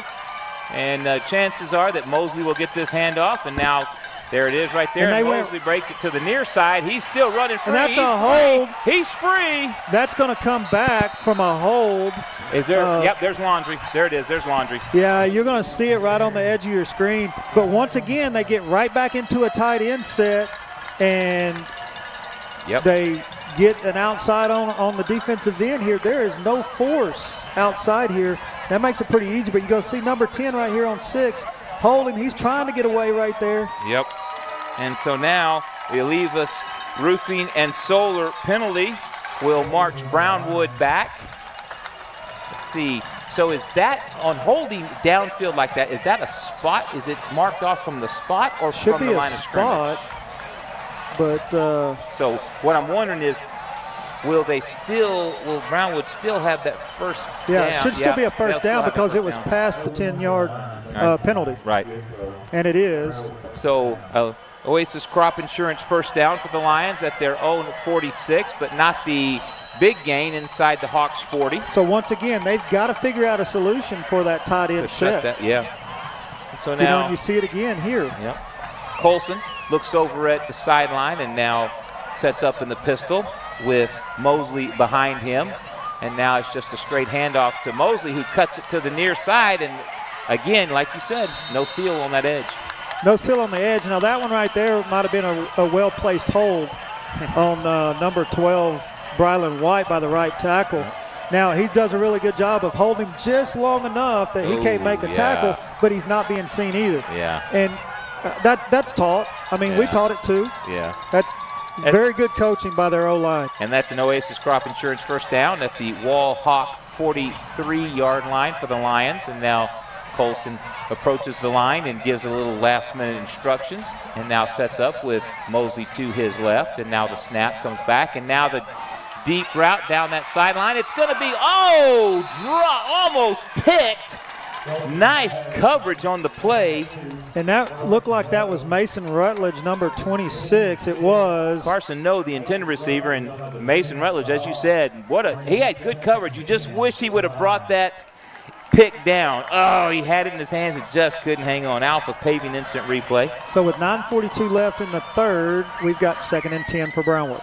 And Colson will line up once again in the pistol. They run a lot of that pistol offense, and now he's going to give it to Mosley. And Mosley just running with a vengeance here, running through tackles, and he's down at the Hawk 25-yard line. Another Oasis Crop Insurance first down. And Garrett Guy on the tackle.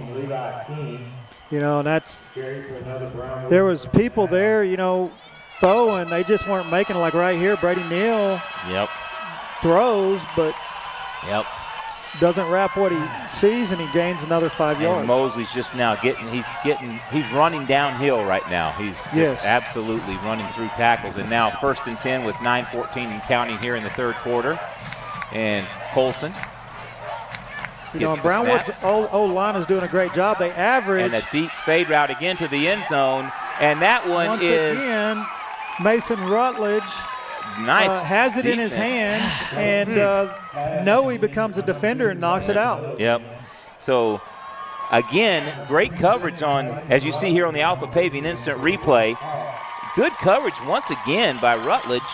They're just in cover 3, and if you play cover 3 right, you play behind everything and forward on anything short, and he's doing a great job of that. So 2nd and 10 now for the Lions. Colson will hand it to Mosley, and Mosley now is going to be, get him, no, get him down. Sorry, I'm turning into a coach. Nope, sorry. I mean, Lane Stansberry's looking over him, and he hadn't hit the ground yet. Finally, Brylan White comes in and finishes it. That is exactly what happened. You see here on the Alpha Paving instant replay, that's exactly what happened on that touchdown run. They did not ensure he was down. You can see it right there. This ain't tag, you're in. No, this is tackle football. Yeah, it is. And so now third down and 16 with 8:30 and counting here in the third quarter. So nice play by the Hawk defense right there to get Mosley on the ground and not let him up this time. I mean, as a coach, my mind is if you're going to be the dude, be the dude. Right. Don't tag him, blow him up. Yeah, Colson now, once again, he's going to run that little sideline route. And that's going to be out of bounds. Out of bounds, yep, that's out. That is wide right by about 3 yards. Yeah. So the Hawks' pass defense has been there, tonight. They have really covered these Brownwood receivers very well. So with 8:11 in the third quarter, it's now 4th and 15. Now remember, they've got the wind if they want to try that kicker another with the leg. kick. He had plenty of leg earlier. Yep. I mean, this one would be a 49-yarder, but he's got the leg to do it. And they're going for it. Rory McNeese stays on the sideline, and it looks like Mosley's going to line up in the shotgun. And they have nobody over number 2 over there. And now Colson retreats, and once again he's going to throw down that sideline, and he is out of bounds. Once again, that throw is 3 yards outside. There was no chance at all of even pass interference with a ball that's thrown way out of bounds. That was an incredible series. Once they got inside the Hawks side of the field, that was a great defensive series by that Hawks secondary. They did not allow Colson any kind of room to throw that ball. You notice they just forced every receiver to the sideline. I'm really surprised that they did not attack that number 2 receiver to the field. In the slot. There was nobody within 9-10 yards of him. Yeah.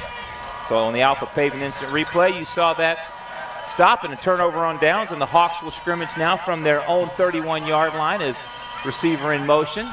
And York retreats, and York now goes downfield, and it's going to be picked off by the Lions. Coming back now to the far side of the field. He's got blockers in front of him, and he will be brought down at the, still going to see where they mark him out, trying to see. And now there's a flag throw. Now there's laundry on the field. And that was Webster who with the pick for Brownwood, and it was right to him. I'm not sure if that was supposed to be a skinny post or what. York did not, Alpha Pavement Instant Replay, York did not see him. It didn't appear that York saw him on that throw as he looked the receiver down right there. Yep, he was going for number 2 on the play.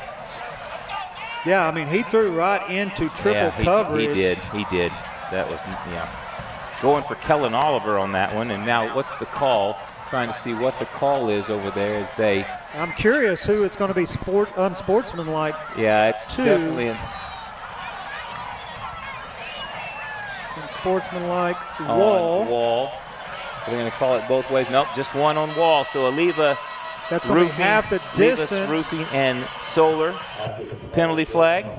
And that's going to put the Brownwood Lions inside the Angelo MRI red zone, and that might be that one mistake we were talking about, the interception. Right. It's all about how disciplined you can be on a high school Friday night, Yeah, indeed. So that sets Brownwood up at the 9-yard line in great position to take advantage of this game that's knotted up 7-7 with 7:51 in the third. First and goal for Brownwood at the Hawk 9-yard line as now Colson lines up in the pistol. He's got Mosley behind him. And the snap forthcoming as he claps twice. And now the handoff to Mosley, and Mosley is going to be taken down. Actually, no, that's Colson. Colson on the keeper, taken down. The problem with all of that is Ethan Mikowicz, the Mike linebacker who was in on that tackle, lost his helmet, and he's got to come out for a play. And that's the heart of your defense right there too, that middle linebacker. Yeah, him and number 61 for Wall were in on the tackle. And now, as the Lions on 2nd and goal from the 11 inside the Angelo MRI red zone. And Colson gets the snap, and this time he'll give it to Mosley. He'll break it to the near sideline, and the Hawks are all over him, and there's 3, 4, 5 Hawks on him. Once again, this time it's Bryson McFarden coming in and tagging. This is not tag, guys. Yeah, get him on the ground. If he looks like he's in a cat pose like he is right here in a second. Yeah. Right there, he's still in a cat pose. You don't tag him. So now, 3rd down and goal from the 12 now. After 1st and goal from the 9 in the Angelo MRI red zone, now it's 3rd and goal from the 12. So the Hawks defense has froze up for the moment. And now Colson looks over at the sideline as he's got Mosley to his left. And now they both look over at the sideline. And now it looks like a timeout as confusion reigned on that Brownwood sideline. And this will be a timeout for the Lions. We're going to take a break, give you a moment, pay some bills, and we'll be back. You're watching Wall Hawk Football on Concho Sports Network, presented by First Community Federal Credit Union. At Schertz Landscape, we care about the quality of trees that you put in your landscape. Therefore, we grow our trees here locally in the Concho Valley.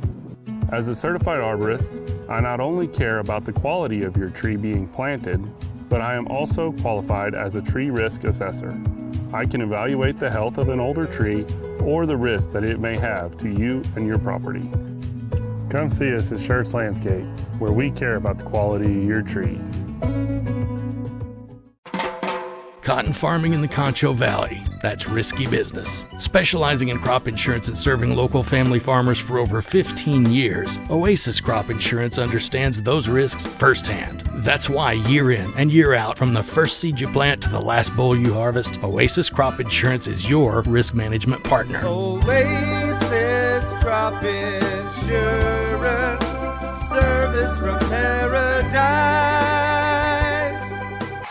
Welcome back to Wall Hawk Football on Concho Sports Network, presented by First Community Federal Credit Union. 3rd and goal now from the 12 for Brownwood. And Colson retreats. He goes on a little fade route. And that is going to be picked off in the end zone, which is going to be a touchback for the Hawks. Well, I'm trying to see who got that. Was a huge play because Brownwood was in great position to at least kick a field goal. Yep. So I'm trying to see if we can see that on the Alpha Paving instant replay. Who was that got that pick? That was Caleb Braden, I do believe, on this pick. Was it number 3? And there's the throw. You can see that's Caleb Braden skying up in front of him. That was great coverage. Why did Colson throw that? You can't throw that because Braden was sitting there waiting on it.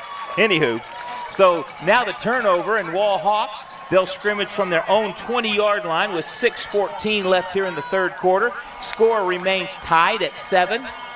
And so now York, bad snap and just mishandled snap, just fell on it. Right, and that's one of those mistakes you don't want. Not but that's also what we talked about at the beginning of the year.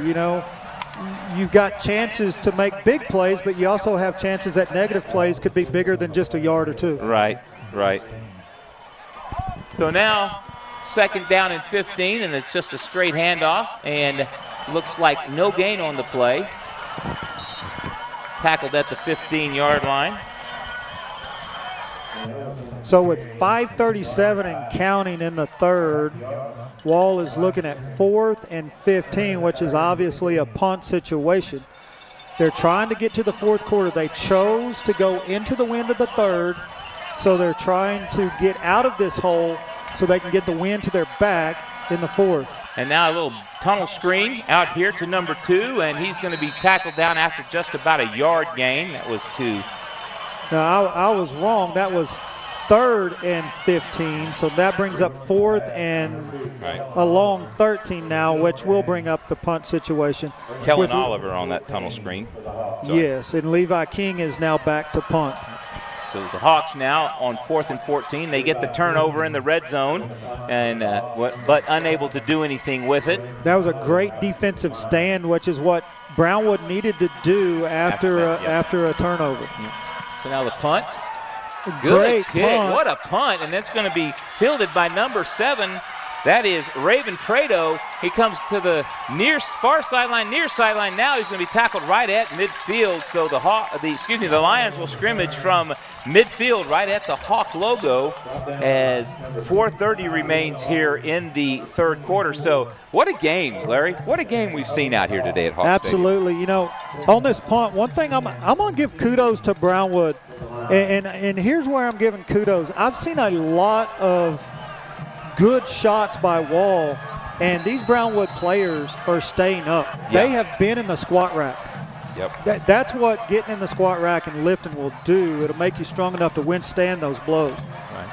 And so now the first play, the handoff is to Mosley, and Mosley picks up a quick 7 yards to take the ball into Hawk territory at the 43-yard line. And they came out in the third, and they were in doubles that entire first series, and then after the light delay, they have been mainly a tight end situation. Right. So just like they are here with this tray set. 2 to the near side, 1 to the far side. Colson claps for the snap, and then once again he goes right to Mosley, and Mosley, actually no, he fakes it to him, and he had me fooled on that one. Yeah, he kept the ball himself, and Mosley got lit up by Mikowitz. You'll see it on this Alpha Paving replay. There's Mikowitz, great form tackle. Actually, that was not Colson. But number 10, Gavin Sisson. That was Braden Starks. Excuse me, that was Braden Stacks in the game for Brownwood. I'm sorry, did not mean to interrupt you, but Braden Stacks at the pivot now, and he will have Mosley behind him. He'll take the snap. He's going to give it Mosley, this time, and Mosley's going to break it down to the 15-yard line. He's going to take it inside the Angelo MRI red zone, and that'll be another Oasis Crop Insurance first down for the Lions. And Edmonds did a great job there of blocking downfield. You'll see it right here. He's a number 2 receiver. As he comes in, he gets on Quinney and just drives Quinney back for 3. That allows about 5-6 more yards. Now Mosley's just imposing his will in this Hawk defense now. And so the Lions line up 1st and 10 at the 12 with 3:08 and counting. Now Mosley, just a straight handoff, and the fumble on the ground, and but Mosley Mosley's jumps back on top on of it. Wow. what could have possibly been potentially been another red zone turnover inside the Angelo MRI red zone, the Alpha Paving instant replay. You know, and that's Jaden Sellers that's making that strip. Yeah. And so now 2nd down and 9, 2:40 and counting on the clock here in the third quarter, as the Lions will scrimmage inside the Angelo MRI red zone. And Stacks is still the quarterback now as he took over from Judson Colson. And now he'll just take it and hand it. Oh, that's number 16 at the running back position. Levi Pearson. That surprises me. Yeah. You get in the red zone and your workhorse is on the sideline. Yeah. I don't know what's going on with that. Now 2:08 and counting, 3rd and 9 now, as the Lions trying to break this 7-7 deadlock. But once again, this time of year is when you want to try new kids to see how they handle those situations. So once again, I'm not sure what's going on Brownwood, but I like the idea that you're giving a kid a shot in a crucial moment. Stacks and Pearson in the backfield now. And Stacks is going to throw to the end zone, and that's going to be out of bounds, incomplete. Once again, going for no down there in the corner. And the PAT team or the field goal team is running out on the field. Yeah, I mean, they get a little pressure, and he just throws that real wide. If he did have no was open. No looked like he was open on that play. He was. If it was a little more inside, I think Noe makes that catch in the corner of their end zone. And so now, or at least has a chance of it. Yeah. And so now, number 20, Rory McNeese, will come out to try the field goal for Brownwood. Is that McNeese? Yes. Plenty of leg, but he's got to cut it back to the left. And the kick is up. And it is no good. No good. Wide left. So he pulled it too far to the left. He got, I mean, did you see how high he got under that one? It was like, he skied that one. I think NASA picked that one up on radar. It got so high up there. You know, and just watching him, he's a kicker that gets underneath that ball well. He may be one that you could go right off the ground like they do in college. In the pros. Yeah, no kidding.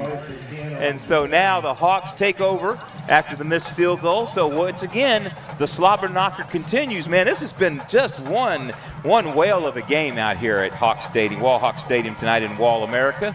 And so now York will line up in the shotgun, and he gets the snap, and he hands off and right up the gut on the little inside zone play. I think that was Leonis on the run, but we'll see to get that number right.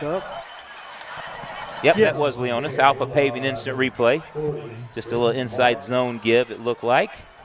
Good for a yard. Bring up 2nd and 9 with 1:18, and it continues to roll in the third.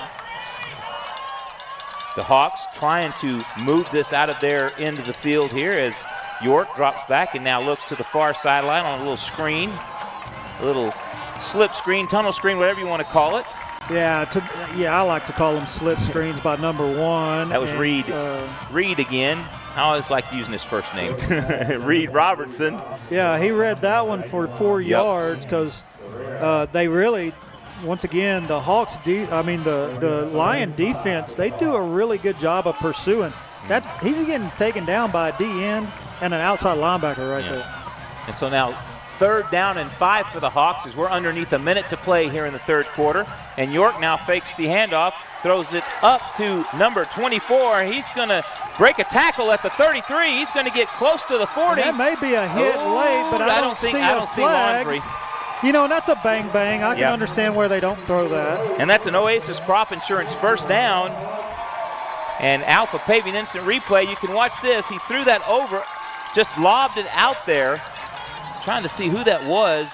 Holt Teplachek, I believe it was. Yes. And, Teplachek was able to take that for a Oasis Crop Insurance first down. So the Hawks now have succeeded at least in moving out of inside their own 20-yard line. Right. You know, and we're 22 seconds away from having the win. Indeed. And so now York gets the snap, and that play looked ugly from the beginning. That's a fumble, and York falls on it. York, it looked like the snap was to his right, just a little bit out of his reach. He grabbed it, and it was already threw off the sequence of the play right from the get-go. Alpha Paving instant replay. See right there. And then he had to turn back and give it to Leonos, and Leonos fumbled, and thankfully it went right back to York, who fell on it. And that'll do it for the third quarter.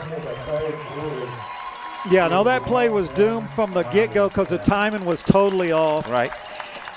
Just want to quickly say, did you know that Concho Sports Network is a Pixel media brand? All content you see from CSN, including these live broadcasts, produced by San Angelo's own Pixelcast Media. There's no better way to get your story out to the world with video, and no one in San Angelo does it quite like Pixelcast Media. So if you'd like to expand your brand in San Angelo and West Texas, give us a call at Pixelcast Media, 325-486-0300. That's 325-486-0300. So we're going to keep it right here instead of taking a break. Apologize for that. I just want to give a shout out to our cameraman who's been giving you these outstanding camera angles tonight, Brandon Richardson. Shout out to Brandon. He's mostly okay, but he's great on the camera, but mostly okay. We love Brandon. And, of course, guy behind us making the magic happen, Damon. Hi, Damon. You have seen his commercial, so I can go ahead and say it since it is on the air. If you need photography done, Damon is your man. So when you see that commercial, drone photography and straight photography, Damon is the man. And back to action here at Wallhawk Stadium as Landon takes the snap and swings it out on a little swing route.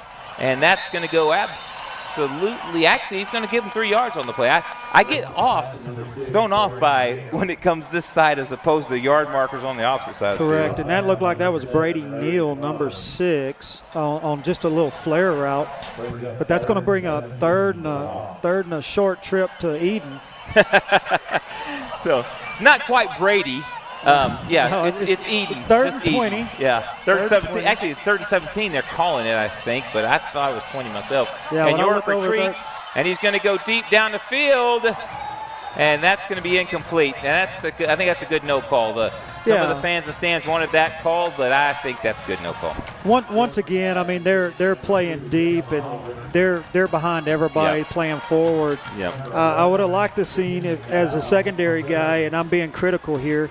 I would have liked to see number 11 make a play on the ball right there. Yeah. That way there's no doubt that there wasn't PI. So now the Hawks will punt. Is that Lane Stansberry back there in punt formation? King. Leave. Okay, there you go. And the Hawks were successful, though, in getting it out of their end. And now the snap bounces back. Punt. But now a great ball's on the ground. It's on the ground, and back on it quickly at the 39 is the Brownwood Lion returner. So almost disaster. That was number 7, I believe, that was back to receive that. Right, and that was Garrett Guy who was on the coverage. Down there for the tackle, as it were. Yep, number 7 for that Brownwood. That was Raven Prado yet again. And so now the Lions will scrimmage. So that you got to call that possession a minor success because the Hawks got it out of there inside their own 20. Right, it's making Brownwood go 60 yards now, or a little over 60 yards. And now the snap, and that stacks yet again. He fakes a handoff, rolls to the far side, and the pass is incomplete. You know, and that's a really good job there by Brylan White and Garrett Guy to extend that play and force him to kind of throw the ball into the dirt, because it kind of put your outside backer, King, in a bad position because he had to cover an out and also just a little quick out by the back. Right. And so now 2nd down and 10, 11:08 on the clock. And is that the running? Yep, there it is. And now that's a hold. Mosley. And they are just not going to call a hold tonight because that was obvious right in front of the white hat. Brylan White getting held. You'll see it on this Alpha Paven by the tight end, number 16. You can see it right there. And the extension even. Yeah, it looks like Coach Slaughter's out there on the field. But Mikowitz did a great job, and Sisson did a great job of finishing the job to create. You're right. Sorry, 3rd and 8, 10:35 left. I'm sorry, Larry, didn't mean to cut you off there. And so now Stacks with, is that Mosley out there? I'm trying to see who that running back, I believe that is Mosley. And Stacks will get the snap. And once again, he'll hand off on the inside give to Mosley. Mosley's going to break it inside Hawk territory, inside the 40-yard line. Mosley now will pick up 20 plus, and that'll be 1st and 10, another Oasis Crop Insurance first down. You know, and all that is just an IZ, and he's finding a hole, and he's getting up in the hole. So what I was saying earlier in the third quarter, why weren't they doing, you know what I mean? You know, and I don't see Barbie out there at safety, but that's where a safety's got to come up. Yeah. So I'm not sure what's going on there, but he is not out on the field currently. And Stacks now, and a little swing pass out to the near side as the Hawks were coming on a blitz on that play. And that was hauled in by Carson No, excuse me. And so the Alpha Paving Instant Replay, you can see the Hawks were coming up to fill those holes, and it's a perfect play call. It's just a bubble screen, Yep. and your outside backer, number 26, I do believe, has got, or 28, might have been a safety rolled down, has got to get outside of that, and he stayed fleshed up or right in the middle of it. Yeah. But he's the one that turns it back into the backers. 2nd down and 2 with 9:44 left. The snap, and Stacks will just give it to Mosley again, and Mosley just right up the gut and will take it to the 20-yard line. Another Oasis Crop Insurance first down. Once again, they are hitting him, but he is running through their arms right now. Arm tackle. Yeah. You just wonder if that's kind of the payoff to keep pounding away like that. You're wearing down that Hawk defense. Well, absolutely. What I don't like right there is you watch 43 or 47, 43 Garrett Guy over here. He's right close to him and then just gives up. Yeah. And doesn't even follow him. You never know when you got a chance to make a tackle down the field. 1st and 10 for the Lions So you're now. starting to see him get a little gassed, I think. And Stacks now will pull it, and he will take it to the, well, it's almost to the 10-yard line, almost another Oasis Crop Insurance first down. We'll see where they mark it at. Like I said it earlier, I'm impressed. They have obviously been in the weight room over at Brownwood. Yeah. Because he's just carrying a defender. Yeah. He's carrying Garrett Guy right there. Yep. Or dragging him along like a plow. So they're calling it 1st and goal from the 10 now. And the Hawks need a stop right now, yet again. And Stacks will get the snap in the pistol. He'll give it to number 16, and he will cut it up. And that's going to be good for about 4 yards, it looks like. To the 6, and now the Hawks rolling 2 defensive subs in. Looks like they're doing more of that mass substitution now to keep fresh bodies on the field. So 2nd and goal in this Angelo MRI red zone, and Wall is fighting to keep them out of the end zone right now. And now, as Larry said, 2nd and goal in the Angelo MRI red zone. And now see what the play call will be as Stacks has Mosley behind him, and he will hand off to Mosley, and Mosley is going to get met in the hole, and the Hawks put 6-7 bodies up there on him and take him to the ground. And that's going to be a loss of 3 to bring up 3rd and goal in this Angelo MRI red zone. 3rd and goal. It looks like they're marking at is that the 8 or the 9? 9-yard line. Yes, sir.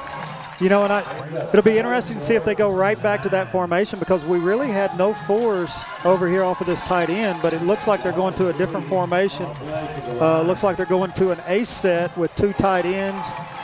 Now they're going to use one as an H-back. And Stacks has got both. He's got both Pearson and Mosley in the backfield with him. Now he puts Mosley to his right side. And Stacks now, he retreats. He's going to throw a fade, and it's going to be incomplete. Knocked down. Trying to see who that was. King, number 16, knocks it down. Levi King, what a play on the Alpha Paving Instant Replay. He stayed right there. You see him kind of back up right into that slant. Oh, nice, yes. Right into the slant path. Yep, almost like he knew what was coming. So once again, we're on the right hash, so he's got to hook it back left. Rory McNeese out now to break this deadlock with 7:05 left here in the 4th quarter. Snaps back, kicks up. And that one looks like it is going to be good. It is good, and Brownwood finally breaks the 7-7 stalemate. And that kick was good, and Brownwood now takes a 10-7 lead. We're going to take a quick break. You're watching Wallhawks football on Concho Sports Network, presented by First Community Federal Credit Union. At Texas Bank, we believe in the power of relationships. Our roots are our customers, the lifeblood of our business. We're more than just a bank. We're your trusted financial partner, committed to building lasting connections and providing personalized service that exceeds your expectations. From helping you achieve your financial goals to supporting you through life's changes, we're here for you every step of the way. Experience the difference of banking with people who truly care. With great low rates on new, used, and refinance autos, we can save you money.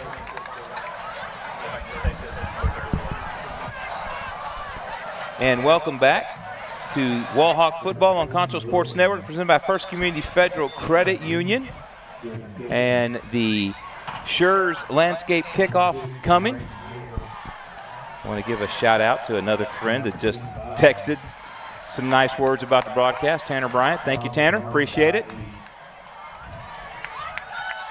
And the Lions now take a 10-7 lead. And now, if you're Wall, how do you answer this? That's going to be the question. How do you answer that drive by Brownwood? Some intermediate routes would be my initial answer. And that kickoff will go into the end zone for yet another touchback into the wind. Actually, wow. The wind's kind of died down a little bit, I think. Looks, well, it's died down a little bit. It's not roaring about 25 miles an hour anymore. It looks like it's at a nice, steady 12. Right. So now the Hawks will have to answer this.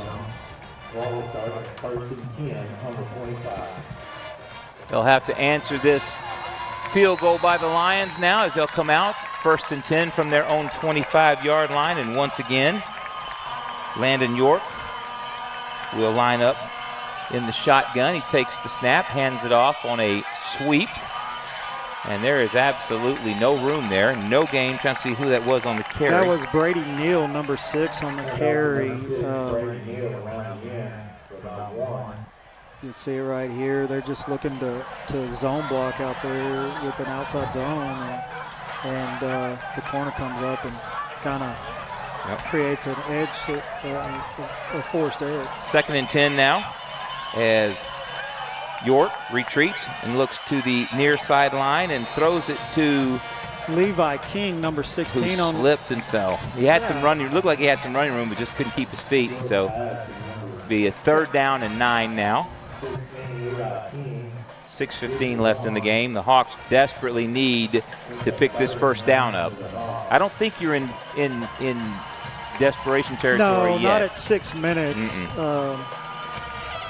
And now York will retreat. You got number 1 across the middle. Might be a little late. That's going to King or Levi King, but they missed number 1 Reed Robertson on a dig route. So that's going to bring up 4th and 9, and Levi's will go back and kick again. So you could see that on the defense hadn't had a whole lot of break, and they got to go out again. You could see on the Alpha Paving instant replay right there. You could see number 1. You said Reed Robertson was on that dig route. Well, had him open. Didn't see him. And so now the punt forthcoming. Snap back, good snap. The kick is up. It's going to be a low, which means it should bounce a little bit. But what you worry about is Raven Prado. It's down the field really fast, faster than your coverage can, and that's kind of what happened. It gave Brownwood a little bit of chance to find a seam, and they get all the way down to what, the 16? I believe that's going to be marked. Actually, it looks like the 18. I think they're marking him at maybe the 19. We'll see when they run in from the sideline here, but you can see on the Alpha Paving instant replay. But yeah, I mean, that was just a low kick that, like I said, it gets down the field faster than your coverage can, and it allowed him to outrun that edge. So 5:43 left here, and the Wall Hawk defense needs to rise up and make a stand right now and get that ball back. At minimum, hold them to a field goal attempt. And so now, is that Stacks in there? Yep, Stacks. He's going to give it right up the gut to Mosley. Mosley's going to get inside the 15. Actually, Mosley's going to get to the end zone. Touchdown, Brownwood. He just ran through a lot of tackles and finished it off by throwing the safety on the ground. I mean, like I said, a good running back is going to get their yards. You just got to try to make them earn them all night long, and I think Wall's done a pretty good job of that. And that's an Alpha Paving touchdown, and Mosley just, as the game has gone on, it just seems like he's gotten stronger. Well, yeah, I mean, because that's all he's doing. Mm-hmm. And that's the advantage of A's, is you've got some guys that can go just one way, and it gives you a slight advantage. Yep. In games like this. Yep. You don't have to play both ways. Right. And the extra point is up, and it is good. And now Brownwood leads 17-7, and 5:36 left. So still not out completely yet, but just got a little bit more difficult. No, it's a 2-possession game. It's still very much inside their wheelhouse. For sure. I mean, they're about to get the ball back with 5:36, but you can't run as much IZ and OZ. Yeah. Quick, while we have a moment here, folks, we just want to remind you again that if you're in the market for a new car or truck, go see the folks at Mitchell Automotive Group. That's Mitchell Toyota on Knickerbocker Road and Mitchell Buick GMC on Sherwood Way. They'll do you deal, so go see them. And now the Shirts Landscape kickoff coming. Brownwood tees it up on their own 40-yard line, and once again, Rory McNeese will tee it up. I've been impressed, especially on kickoffs. McNeese has he's been absolutely drilling that in the end zone. He's got a powerful leg. Yeah, you are exactly right. And so now, can the Wall Hawks get something going? They had something in the first half. Shirts Landscape kickoff. Had some stuff in the first half that's kind of seemingly, their defense has played well in this second half. Offense has struggled a little bit. And now that one's going to be, once again, it's going to kick short to the 6-yard line, and coming back on the return, cuts it to the 30, 35, 40, 45, he's got some midfield, speed. They're going to be a 40, flag on the field. 30, 20, 10, 5, touchdown! Wall Hawks is their laundry. There's laundry back here at the 35 of Wall's no. So it's either going to be a hold or a block in the back, I would think. That was Reed Robertson on the return, but it's all for naught. We're getting all excited, and it's probably coming back. There it is, holding on Wall. Oh my, what a electric return, but brought back by a penalty. We'll see it on this Alva Paving replay. Hopefully. 94 yards on the return.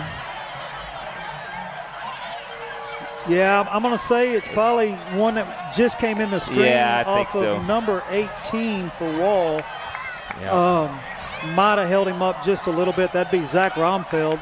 I'm just guessing on that. Don't take away what Reed Robertson did on that return, though. No. What a return, but unfortunately doesn't count. Hopefully that sparks Wall to know, hey, we're not out of this thing.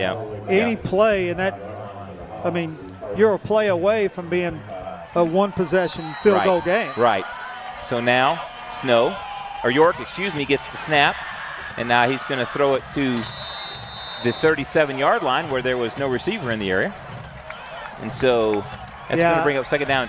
Somebody ran the wrong route because he would not have just thrown it to that area. Well, the 10-yard dig and the stop were covered, and the vertical, they kind of had somebody over the top, so he just threw that thing away, which was a smart, let's survive to try to get that big play again. So 2nd and 10 for the Hawks, and York on a screen pass as the rush got there, but the pass is complete, but for minimal gain.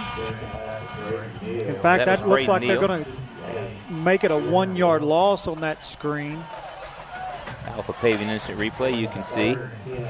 It's like the Lions just stopped the rush and came back and were able to track that one down. So third down, and 11 with 4:48 left and counting here in the fourth quarter in what's been a really, really good game. Absolutely. I mean, it's been everything it's been billed to be. And now deep pass from York. It looked like that might have been to Caleb Braden. And that's going to be incomplete, overthrown just a tad bit. The guy who's been quiet out on the receiving end, to me, has been Kellen Oliver. Yeah, he has been. He was a big playmaker last year, but they have kind of had him under wraps tonight. And the Hawks now will punt with 4:33 left in the fourth quarter, trailing 17-7.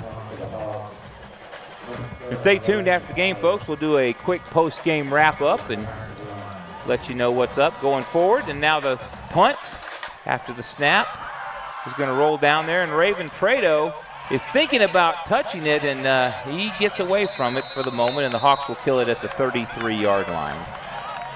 So it's been a good game. Oh, it's been a great game. Probably not going to be the result that you are hoping for if you're a Wall Hawk fan.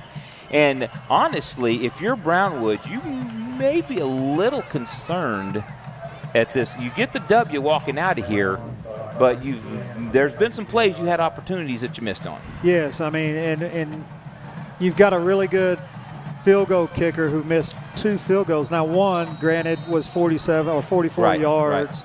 The other one was a chip shot. Yeah. Now, it was over on the right hash. That's a concern for sure. Yeah. The fact that Wall has been able to stop them in the red zone twice is a huge concern. Yeah. And now on the other side of the coin, you got Mosley. And Mosley has been pretty much everything he's been. Now, Wall did a good job in the first half of shutting him down, but here in the second half, his talent, his whatever you want to call it, has really come to the forefront as he's worn this Hawk defense down. Well, like I said, he's 6 foot 225. Yeah. That's a load at running back. Yeah. So if you let him get any steam at all, he's running downhill. Yeah, you've got to contain him, and Wall did a really good job in the first half, and he's kind of had some chunk plays here in the second half. Right. And so now 2nd down and 7 with 3:37 and the clock running here in the fourth quarter at Wall Hawk Stadium in Wall, Texas. And now a little throw out here to the near side, and it's going to be caught by Carson No. And he broke one tackle, but then taken down at the 36-yard line, maybe the 37-yard line. And now it will be 3rd down and 5. They got it marked 4. They had it marked to 7. Now they changed it to 4. And that is Levi King just coming up and hitting and not really wrapping him up. Yep. And now starting to see a little fatigue, I think, come into play. I think you're absolutely 100% right. So Stacks now looks at the sideline and gets back into the pistol set with Mosley behind him. And he claps for the snap. Oh, and the ball is fumbled, and Stacks just goes down at the Brownwood 29-yard line. That is huge with 2:40 and the clock still running, but that brings up a 4th and about 13. So the Hawks will get most likely get at least one more opportunity here, as they will await the punt. Yeah, I can just see Brownwood running the entire clock, play clock down just to run the clock down. Yep. It will be at 1:59 if they take it all the way to the end of the play clock.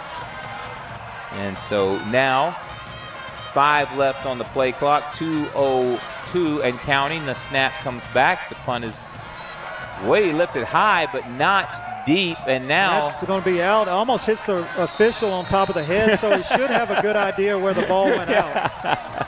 The ball spotted just inside the 50 in Wallhawk territory at the 48-yard line. That was just funny the way it almost hit the official. So like you said. Well, I mean, it really did. It almost came down like a grenade on his head. Yeah. So he has a really good idea where the spot of the ball is. And so now the Hawks will scrimmage from there. I'm not so sure it didn't hit the bill of his hat. And so the Oasis Crop Insurance initial first down here on this possession for Wall. And now the White Hat is holding the football, and now the extra football tosses it over to the side judge on the far side. Well, Brownwood wants their ball back. Yeah. And so now York will take the snap. He retreats, rolls to the near sideline, looking downfield, and he's just going to throw it out of bounds. Yeah. Number 31, standing over there on the sideline, has him a souvenir. They sent it back into the official once again. Yeah, these teams got to have their game balls. I mean, there's budget cuts. Yeah. So Ethan Mickelwitz over on the sideline caught that throw from York. Unfortunately, yeah, Mickelwitz, it was a great catch too. Unfortunately, he's not out on the field right now. He wasn't playing one of the slot positions. So with a minute 48, it's 2nd and 10 to left in this game. Let's see if Wall can get one more score out of this. And now the snap is back. And now just a little toss out here to the near side and caught. And that was a huge hit by number 18, Gonzalez for Brownwood. As Lane Stansberry on the reception. His name has come up quite a bit tonight. Yep. He's all, watching film a little bit on him during the week or highlights. He's all over the field. Alpha Paving instant replay on the screen there. And so now 3rd down and 7, 1:43 left on the clock. And the snap coming to Landon, who will retreat, make a roll to the near side, and the throw is tipped up in the air, and it's incomplete. Caleb Braden, it looked like when he came down, somebody might have came down on his ankle or his foot. He's limping out there. He's going to have to come off the field because he can't hardly walk. Yeah, you hope that's nothing serious. Yeah. Saw on the Alpha Paving instant replay. Now the play is stopped for the moment while they go out and attend to Braden. Real quick, like we want to let you know, don't forget to follow us on social media. You can find us on Facebook, you can find us on Twitter, you can find us on YouTube. Actually, X, formerly known as Twitter. Thank you, Damon Bell, for the correction there. I'm not one of you youngins, with all the Twitter ties and the Insta faces and the Insta books and stuff like that. I'm just, the book face and Insta book and all that good stuff. But follow us on social media, folks. Instagram, Facebook, X. Twitter/X, and YouTube. You can find us, just search for @Concho Sports. And you can always visit us online, conchosports.com. So now with a minute 37 left, 4th and 7, as Braden is assisted off the field. The Hawks will line up for what might be their final play of the evening, depending on what happens. And no matter the final outcome, final score of this, you got to give it to Wall. They came in here and they fought hard against this 4A team from Brownwood. And now York will fake the handoff, and he's going to go deep, and that's going to be short and out of bounds. He was going for Reed Robertson, who was triple covered. Yeah. There was 3 guys all over Reed. And so that's going to be incomplete. And Brownwood will take it over, and they will most likely kneel on it a couple of times and get on the buses and head 90 miles back east towards Brownwood, Texas, home of Underwood's Cafe. Absolutely. And Underwood's rolls, that's Underwood's the key. Rolls. You asked me, that's why you stop at Underwood's is for the rolls. But, with the minute 31, I would think they would be okay. Even with Wall having 3 timeouts here, I don't see the Hawks using them. I don't either. If they do, that's somewhat for looks. 1-score game, of course you do. 2-score game with under 2 minutes, I don't know. There's crazy stuff that could happen. Of course. Of course.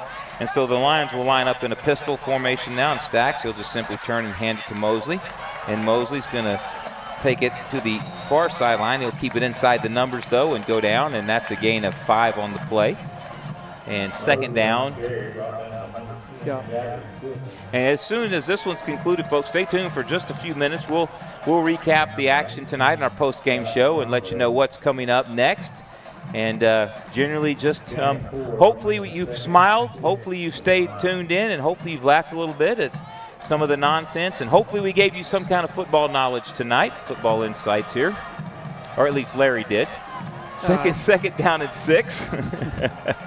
Snap comes back once again. It's handed straight to Mosley, and Mosley is just going to go down at the 45-yard line. And nope. They're just staying IZ and OZ, and if he breaks one, that's on the defense. Yeah. They're going to have to break. They're going to have to snap it one more time because there's 1 second differential between the play clock and the, almost said shot clock, but play clock and the game clock, but wrong season. Yes, most definitely. We're not in a gym. We're outside where everything's better. Yeah, there you go. Shots fired at basketball. So, well, not necessarily. I know. I'm with you, brother. But with 14 seconds left, they're finally going to take a knee, and this game will be done and that's right there. So the Brownwood Lions will walk out of Wall Hawk Stadium with a 17-7 victory over a very, very game Wall Hawk team that gave Brownwood everything they wanted, it gave Brownwood a good opportunity to open the season against an opponent that's not a pushover. So great job by Wall. Well, we can talk about it here in a little bit. No, let's talk about it now. Let's go ahead and do our Pixelcast Media post-game show. If you ask me what Wall got out of this and what some people may not think about is anytime you play up, and we're not talking about just one division. We're not talking about 3A Division 2 to get 3A Division 1. They jumped up 3 divisions all the way to 4A Division 1. Now, what that's going to do for these young men is I can promise you that game out there tonight was faster than most games that they're going to play. Even if they play a really good 3A Division 2 team or a really good 3A Division 1. It's a faster game when you got 970 kids in a high school. Right. And it's not that they're going to have faster players or better players.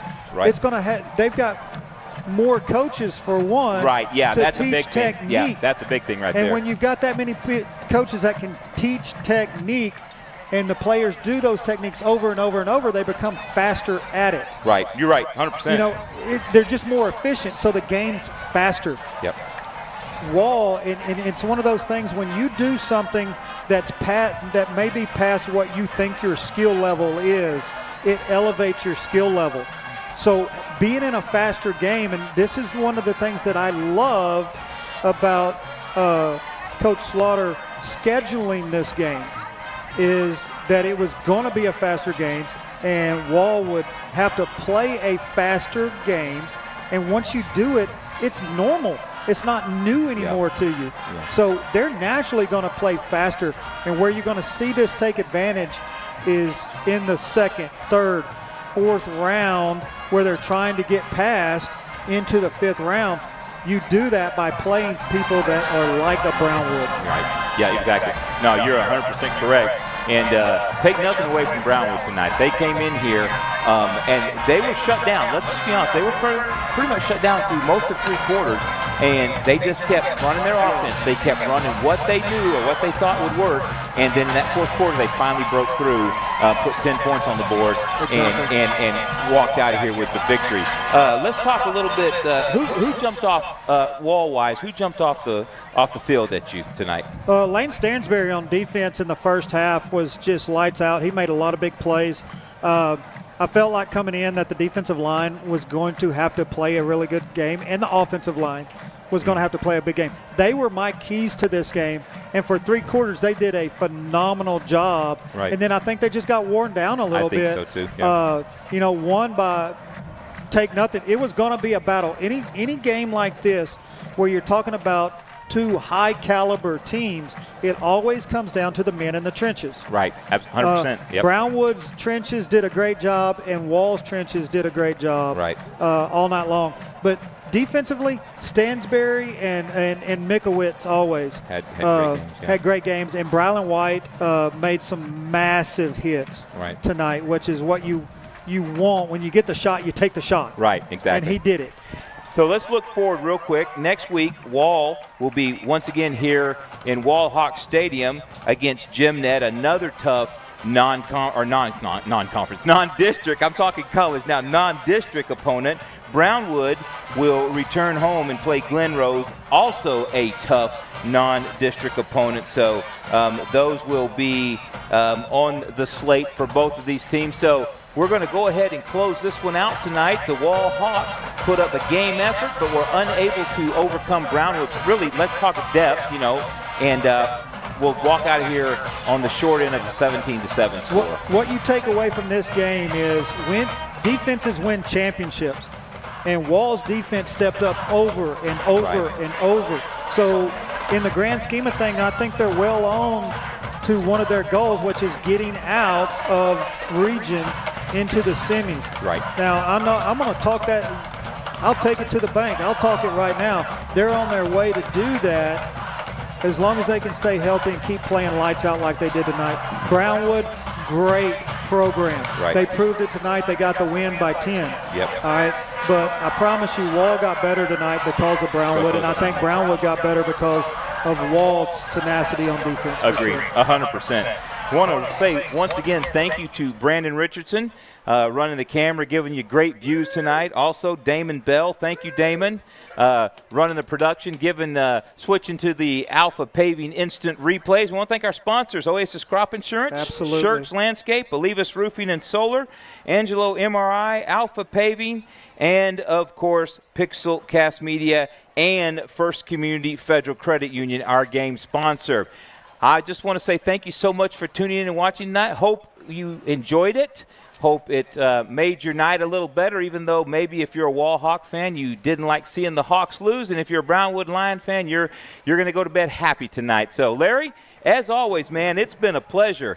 And I love working with you, man. I want you to know that from the bottom of my heart. It goes both ways. I say that off the air, but I want to say it on the air as well. So, once again, you've been watching Hawk Football on Concho Sports Network.